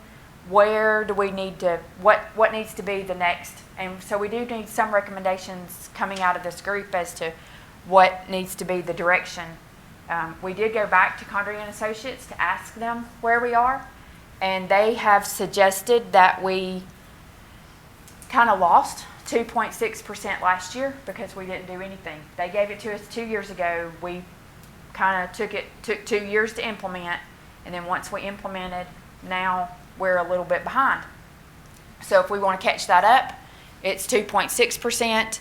I've given a medium number of 4%, and then the possibility of if you take totally what they say, it's 5.1. So it's 2.6 and whatever the difference is in that, 2.4, 2.5 for last year.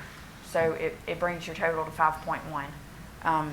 Can you afford to do that? This is what the salaries and FICA and Medicare work out to be. So you have to make a selection. You can say that I'm not going to do any of those, so I'm going to make that 0.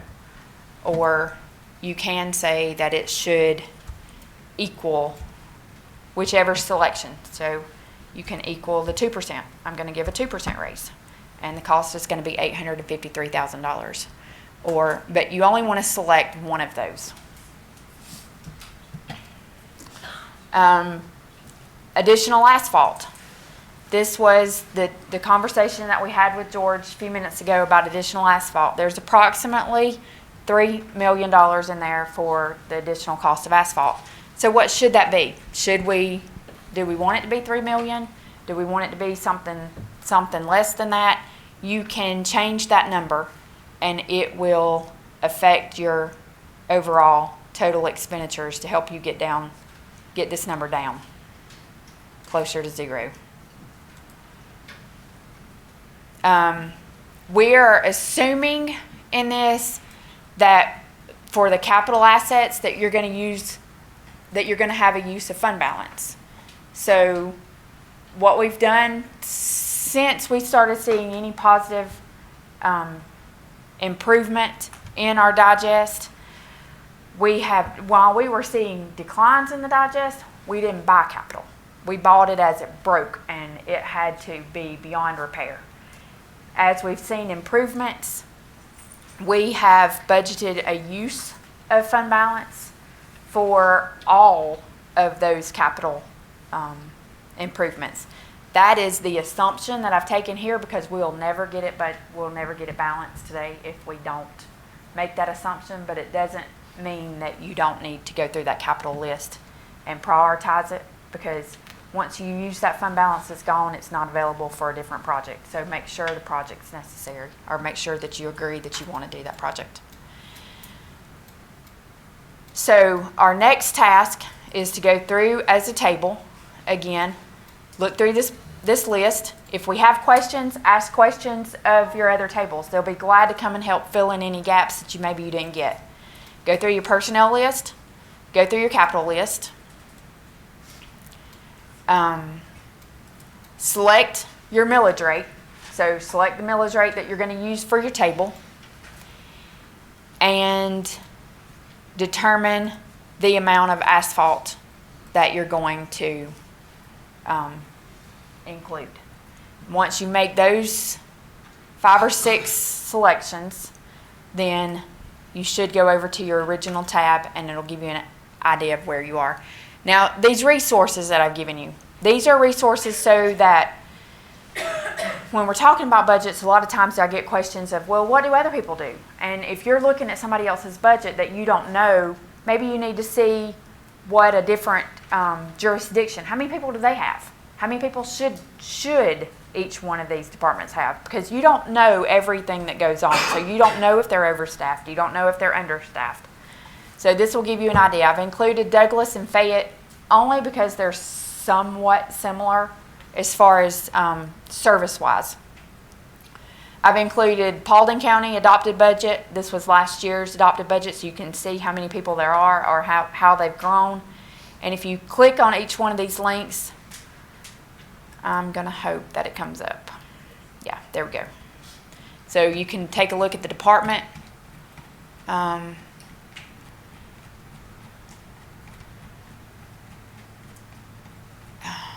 Sorry. And get their personnel or get what's more detail about what's happened in the past. Any questions? Do you have in here, or can you tell us, when we start looking at the millage rate, what the estimated tax bill would be? I can. Can you do that? Yep. So we can kind of factor that in? Okay.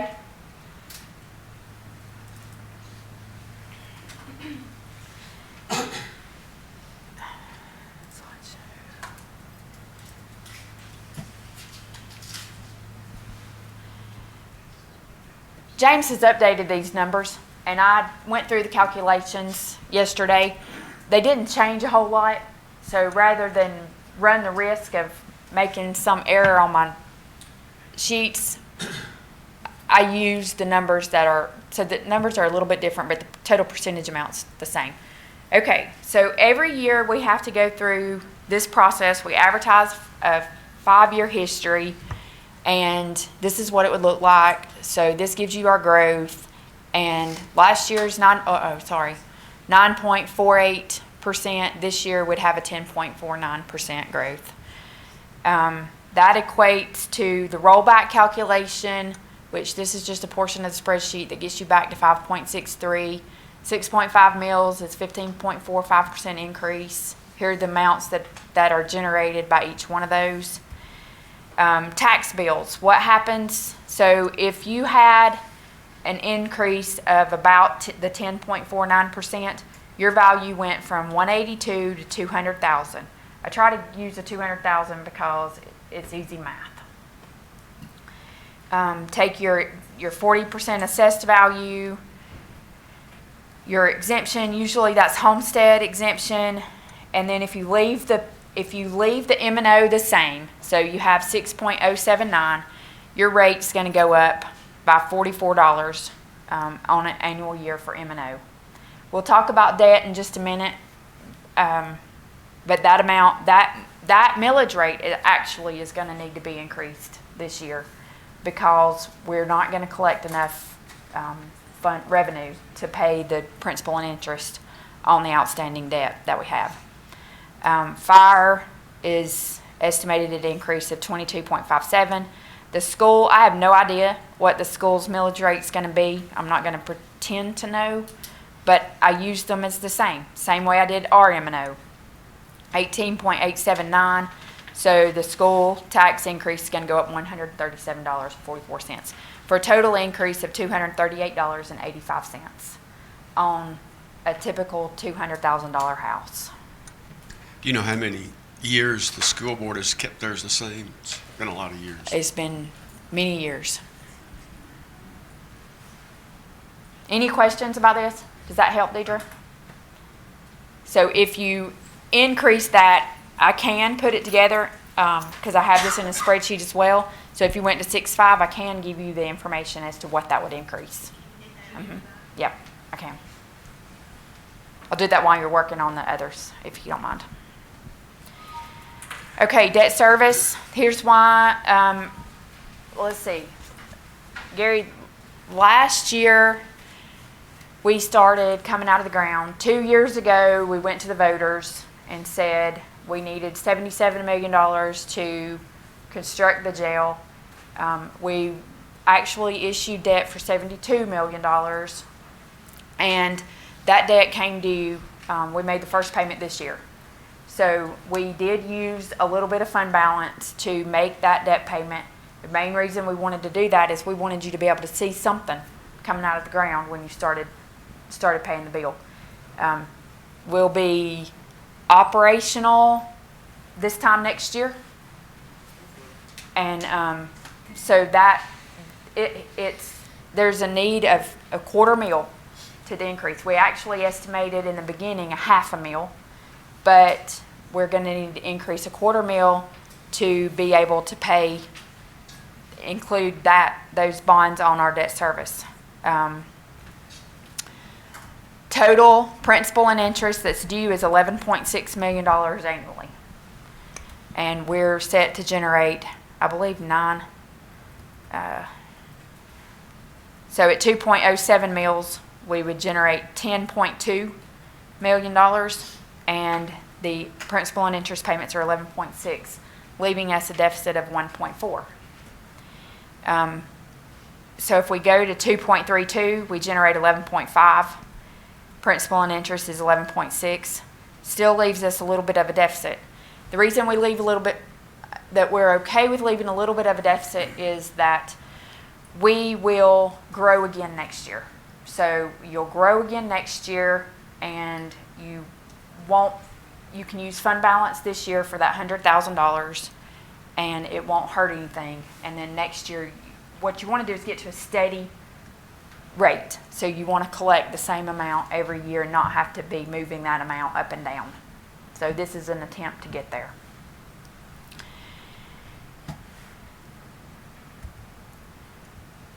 We've already talked about that. So I'll run those numbers and give you an estimated tax bill for 6.5, 6.079, and 5.63. So you have that. We have an hour and 10 minutes. Yes. Let me say something before y'all kick this off and go to work. First of all, on behalf of all the Board of Commissioners, we certainly appreciate the department heads' work up in their brief. Very, very excellent and professionally done. And I think we can also see that you're trying to be as conservative as you can possibly be. We appreciate that. What y'all are really doing is you could take each table and make it the Board of Commissioners, the Board of Commissioners, the Board of Commissioners. And all of us are in here, so the only table that doesn't have a commissioner is the table there. And I'm just going to say, George Jones, you've only got one screen to look at, right? Yes. So that's problematic if you're going to use that screen, Taylor. All these people are here, they can't even see what you're doing. So somebody at each table, and I suggest the commissioners or you designate somebody, needs to take charge of the table and go through each thing so you get everybody's input. That makes sense? But everybody has a printed copy of those worksheets. So everybody can put their input in using those printed copies. The only other thing I'd like to make sure everyone understands, and this is my third chairman's budget and my sixth budget overall on the Board of Commissioners. But drawing on Michael Justice's statement about the SPLOST, he identified a rule there. You can build a park, but you can't maintain it. You can't pay the people. Similarly, and Tabitha brought this up on the Capitol, that 3-point-something million represents the full capital request. And we are allowed to take that out of fund balance because we have a healthy fund balance. And that's partially due to Ms. Pollard here. I guess that's all I wanted to say, but just appreciate y'all taking part in this, because we're going to take the inputs from each one of these tables, and all the commissioners are going to look at it and see. We value your expertise and we value your input, and really appreciate you all walking across the concrete there, Martin and Dick and all of you that came over to add your input to this. But now you get to be a commissioner, so people can throw tomatoes at you. Okay, one other thing that, another option on the personnel request, let's say if you're going to take, we really need that deputy clerk position, but we can't do that but for half a year, so we're going to hire that one in January. If you'll put a 0.5 there, it'll reduce the amount for you. So we typically use quarters. You can hire in July 1, which will remain a 1. You can hire in October 1, which is 0.75. You can hire in January, which is 0.5, or April, which will be a 0.25. So does that make sense? You do a fraction of the year for every quarter.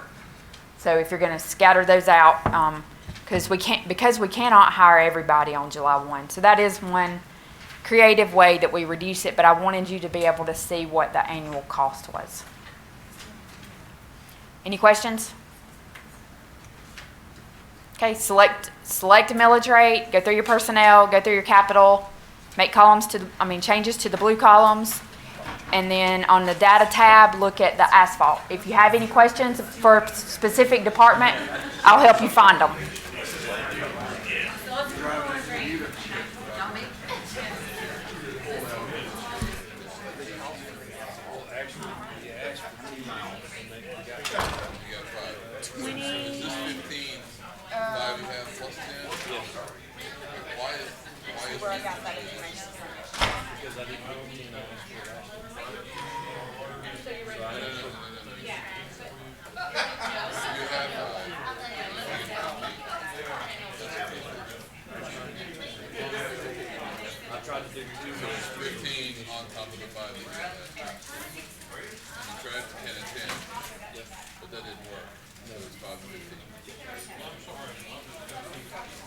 Question. On all those positions, are they July 1? The one, I mean, she's got them down for that, but, I mean, naturally, I'd have to, I can't hire 15. Right. By the time you ended up getting, you're gonna be dealing, if it's anything like our office, at least half. Yeah, we can spread them out. A lot of yours is operationally, when can you hire them? So you don't even have room for them right now.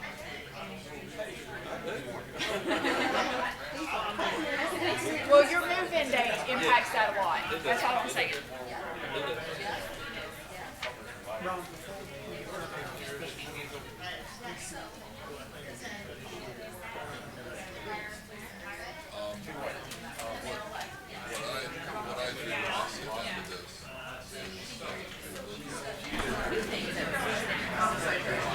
The miles that you have on asphalt are in at 25 to 30 miles. The miles that are in on asphalt, George, correct me if I'm wrong, but they're about 25 to 30 miles is what we have in there in that $3 million.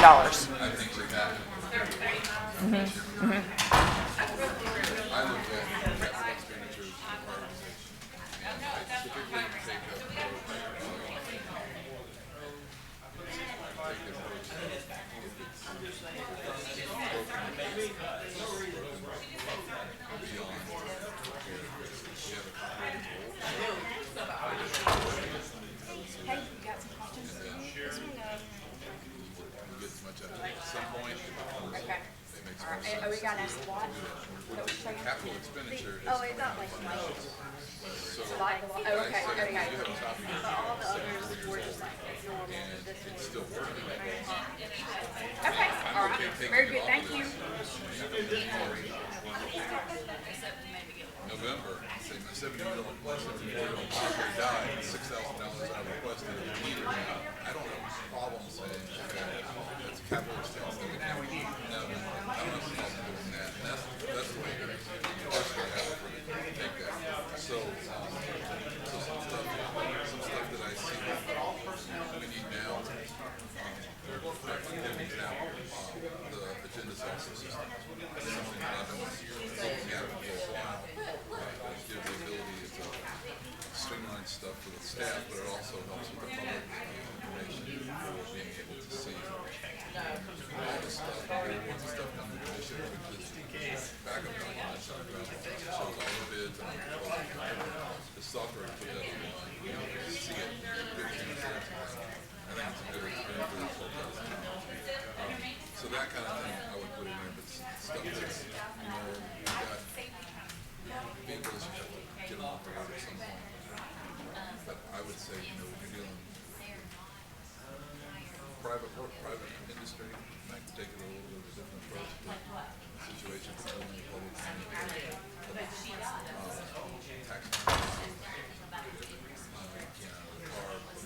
Before you get to that point where you're paying more to keep it on the road than it would be. I have one more tab on here that if anybody needs is this notes tab. So if there's anything that you want to be given back to the commission, feel free to format that notes tab any way you want to so that you can get the information back.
Some counties it works. As you get bigger, so I tend to take the approach of advertise that there could be an increase. Have the hearing, any problem, having hearings with people. That's nothing else. It's a big transparency. Get people up there. The political side of that, and I don't mess with the political side of it, but there is a political side of it that if you advertise that you're going to do a 10% increase, what happens in that situation is but you still I don't play that game. It's not we moved out the way that I operate. That's where their visibility is. Well, I would probably advertise saying 6 I would is that the right number? 6 I would advertise then work there. Can we hold on this? Can we hire a man? But I mean, you can. The trick to that is like you can put 0.25 to everyone. Everyone is positioned. Next year there are one. Like, there is no 0.25 next to hire. Most of the ones that are going to hurt. Yeah, they're real. Right. It's not a one-time cost. Right. So that's mine. Right. I always prefer to be able to roll back as far as possible, but if you don't advertise that it's possible, you keep yourself from being able to do anything. You can't get those creative solutions. You can't say, we advertise a full rollback. We work something out with the department who has some vacancies that are looking for, we can shift this and shuffle that, make this work here, but it's going to be a $40,000 increase on the budget. It might be an obvious win-win for everybody because we haven't advertised it. Can't do it. So then you really tie yourself down. And so in order to be able to do that, that's what I would do. Because we're all tied together. It's all bad. That bill don't go down here. I'm not sure the bill. So that was first responders, total fire, and everything. And that has been.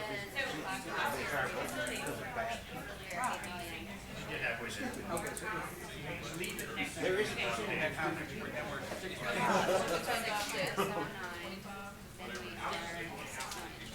That's including, that's without picking anything for salary increases.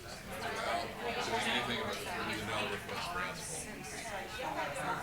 And then if you right away, say you're gonna pay for whatever capital spending we do, have the funding, knock that down. We're not gonna say it's $3 million. Changing any of this doesn't affect that $6 million.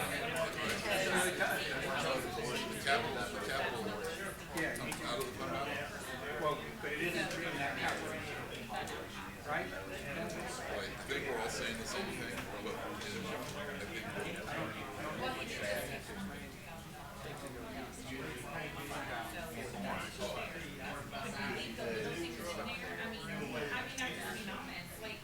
When I listen to estimates, I go,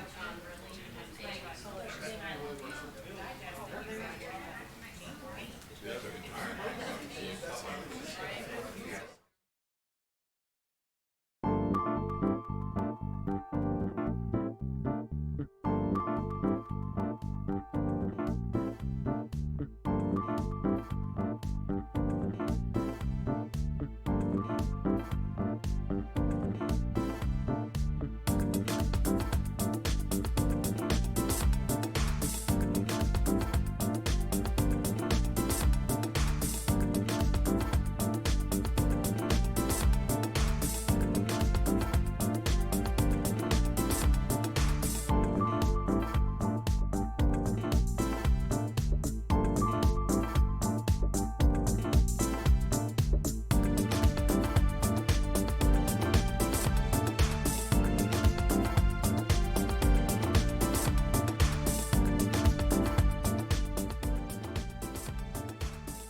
Okay, we've got a couple of questions that we're going to answer, and then we will take some comments back from you.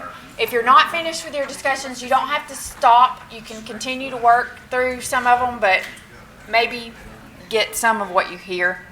And if you want to continue through the afternoon, we're going to stop the live stream, and the entire meeting will stop at 12. But if you want to continue your group discussions, you're more than welcome to continue with your group discussions.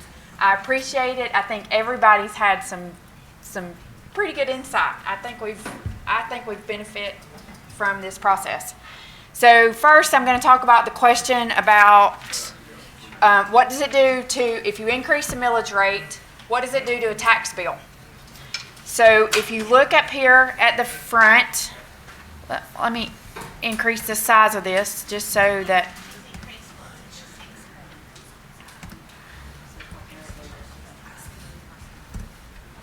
okay. All right, so we talked about $182,000 for 2019 value. Well, I'm sorry, I should have said 2018 value. I'm on budget time here. So this is 2018 value, digest year, 2019 budget year, $182,000, and no change to the millage rate except for debt, and your increase is $250. With 46 of that, 6.079 being M&O, $35.42 for debt, $23.67 increase for fire, and $144 increase for school. If you raise that to 6.5, then it goes up an additional $33. Basically, it's what happens for M&O, because that's the only change that I put into this spreadsheet. So your 6.5 average increase is $33 for a $200,000 home. If you go to 5.63 annually. If you go to 5.63, then it goes down $33. Well, $35. Goes from $46 increase down to $11 increase.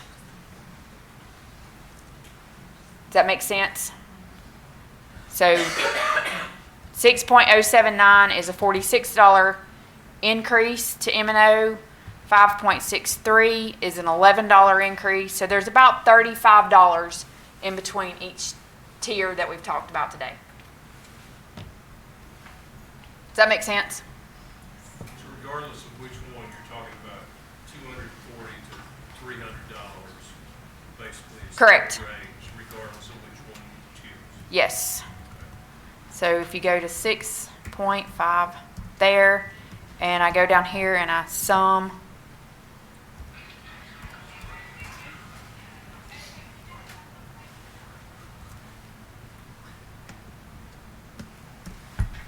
$282. Tabitha? Yes. I thought if you Here. rolled back to 5.63, then there wouldn't be any increase. Well, on average, there's going to be some increase. There's not a lot of increase. But yes, the idea is 5.63 brings it back to a neutral value. You are correct. The thing is, the percentages are different. So your percentage increase for every house is different. This is just an estimate. Nobody, if you looked at everybody's property values in here in the room, not one of you would have these numbers, because this is just an estimate. It depends on what the assessment went up, and then if your assessment went up by the exact same percentage rate that you roll back the millage rate, then you would be absolutely neutral. That happens for nobody. I think James will attest to that. That very few people. We have to have something to work with, so we got to use the overall average increase and then take our millage rate decrease, and that's the number we estimate with. In general, the rollback in the millage rate is, it says that the rollback in the millage rate is all of your existing properties that you had in the county last year. Those same properties moving forward to the next year, you cannot collect $1 more in tax from those property owners. You can collect the additional tax from new properties, but anything that has to do with reassessment has to come off, that millage rate has to go back down to revenue neutral. You cannot collect $1. If you do collect $1 more, then you have to go through the exact process if you were to collect $2 million. So that is the whole process with the taxpayer bill of rights. And like Tabitha is saying, this goes from one year to the next, the entire taxable value of the digest. Well, that taxable value of the digest, you will, even with a millage rate increase or a revenue neutral, you have some properties that may have declined for whatever reason. So you will have people that everyone will not see a tax increase. You will have some people, if you're not at the average increase of the entire county, you'll have a decrease. So, but those properties, if the average county value or the average digest went up, 10%, if you had an 11% increase and you went revenue neutral, you will have a tax increase. So that's the general, in general, that is the way that whole process works. Okay, thanks. And so on our Facebook Live, we've had a few questions. So I'm going to read the question and then give an answer to the best of my ability. And if anybody wants to chime in, you're more than welcome to do that. So question number 1. At one time, builders were asked to pay some fees to help defray costs to the county. Is that still in effect, and how would it affect the budget if it were? I'm assuming those are project improvement fees that are being asked about. Those project improvement fees were when we had pipe yards for subdivisions and we had asphalt that had one layer, it wasn't completely covered. Then we implemented a project improvement fee which would allow for the paving of those subdivision streets. We issued a bond issue a couple of years ago. We collected those project improvement fees on those streets and we applied that back towards the debt. We have some that weren't included in that debt issue, and DOT has made some of those pavings. The problem is all of those lots that were readily available are sold and gone. So yes, we have received most of those fees, and we have resurfaced most of that asphalt. So it doesn't really apply here because now you're looking at new development. Will any increase in the budget result in an increase in our millage rate? Well, it could, depending on, we had some growth. We had about $2 million increase in other revenues. So you could have, if you can reduce it to roll back the millage rate to have no increase and reduce the requested expenditures for today, then it will not. But if you can't get back to that number, then you have to adjust your millage rate. So that is the primary reason why we're here today, is to determine what should be done, how our budget should be impacted by, and what that millage rate should be, what we're willing to pay for. Question number 3, how many vacancies does the Sheriff's Department have for post-certified officers, and what is the budget for recruitment? Currently, the Sheriff's Department has approximately 20, and given, we're pulling these from the room, and these are the best guesses, so I do have a disclaimer there. I could be wrong a person or two, but approximately 20. The Sheriff's Department uses social media and advertisement for recruitment, so they don't have a special budget for recruitment. This would be one of the things that maybe HR could help with if there's a target area that you want to go to for recruitment. Do either of y'all want to add to that? We can go to job fairs and all that too.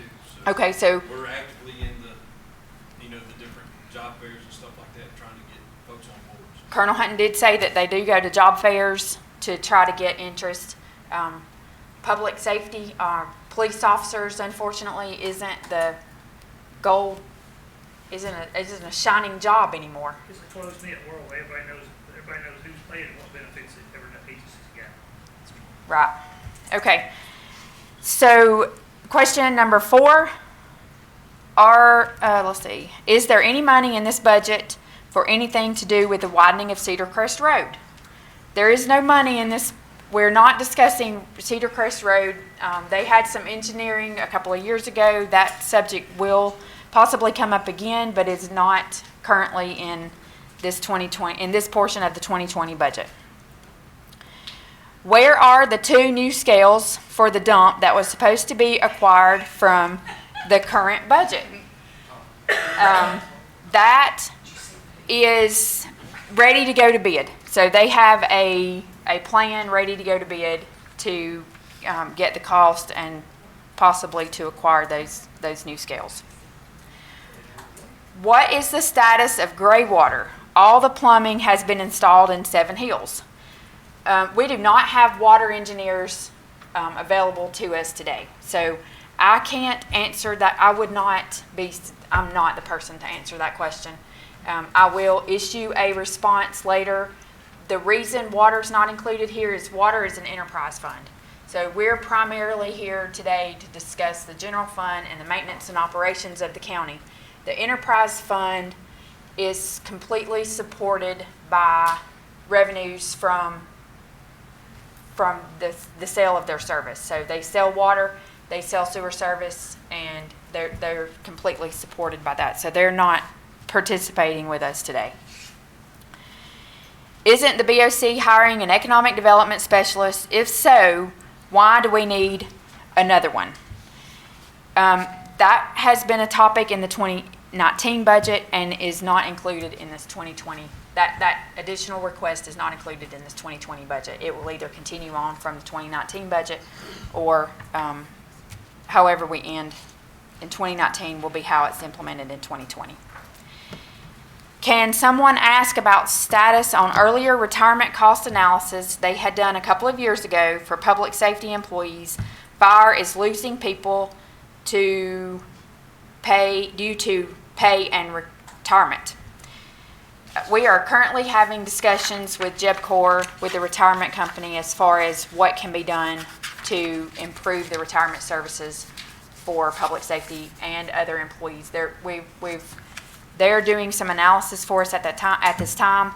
We're at the beginning of the year. When you have retirement, you have to go through an actuarial process, and actuaries are actually doing studies, and we'll be meeting with them again, I think, in a few weeks to try to continue those discussions. What is that going to cost? I don't know the answer to that. Is that a 2020 budget discussion? I don't know the answer to that either. It's not one on the table for today because we don't have enough information. So we're still gathering the information, and hopefully we'll have enough for discussion at a later time. Does anybody, that gets all our questions that we had from our Facebook live stream. Does anybody have any comments, ways this has helped, things that you want to add, things that, no comments? It's been a great exercise. Yes, I love that this might be my time of year. It's okay. If there's one thing that we hear in our office every single day coming up with the assessment notices going out, they see that bottom number, which Tabitha is showing that at today, the possible of $282 is going up. Some are less, some are more. But when we come into the budget hearings and when they have the hearings on setting that millage rate, everybody wants no tax increase and everything else. The only thing that you're voting on and the commissioners are approving is the one single line item. And that is every single government operation that happens in this county. So that's your paving, that's your jail, that's everything that's in there, is that one line item. And everybody seems to think, the general public, that when Mr. Carmichael produces a budget, he's producing a budget that is a $282 increase to my taxes. And that's just simply not the case. I think that's the biggest misconception that our office in the tax assessors we have is, what does that dollar go to? Anybody else? Anything that the public could gain? I'll say this just for public benefit, as James had mentioned, about a large portion of the bill being not associated with the vote that the commission will make. The school board will be going through their budget process as well. School board, if they don't do a rollback, they'll have to advertise an increase, just like the board will have to do if we don't do a full rollback. So the public will have full opportunity to participate in budget hearings at the school board meetings, and I don't have those dates, but I'm sure they're available on the school system's website. So just a mention of that. Okay. Thank you. Our dates. So what happens now, we'll be in discussion. We're going to take all of your consolidated requests, comments, and the chairman will put together a budget. It will be published no later than June 1st. Then, depending on how the millage rates go, we'll start our advertising the 1st of July. We'll hold any necessary public hearings, and with a planned adoption for August the 13th. So there'll be quite a bit of time for discussion. We have a town hall scheduled for next Thursday night from 7 to 9, I believe. 6 to 8. 6 to 8. Okay, 6 to 8 at Taylor Farm, right? And then we have another one on May the 13th, I believe, at Burnt Hickory to hear from the public on this process and anything that they would like to see or not see in the budget. Again, if you for the viewing public, if you have the spreadsheet up at the end, there's notes. Save those, and then if you will email me at tpollard@paulding.gov. Again, that's tpollard@paulding.gov. Attach your worksheet. I may not respond to those quickly, depending on how fast, how many I get, but I would like to get any feedback, and I will be more than happy to get that information to the chairman. So if you've got any other comments. We're going to start at 9 and get through at 12, aren't we? Mm-hmm. Special thanks to Team Paulding, our staff, for your input again. I don't know how our county attorney got in here. Special thanks to the constitutional officers who have given up. Your morning, I know you got tons of things to do, like we all do. The public, this is the largest number we've ever had. So each one of y'all, your input's very valuable to us. And we as a board are going to work together and do the best we can. Special thanks to Tabitha. Why don't we just give her a hand? Yeah, thanks.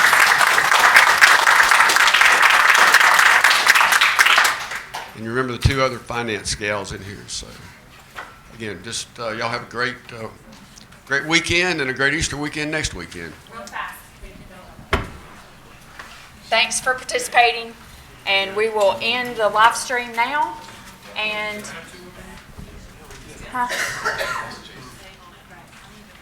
if anybody wants to continue work, you're welcome to continue to work through your worksheets.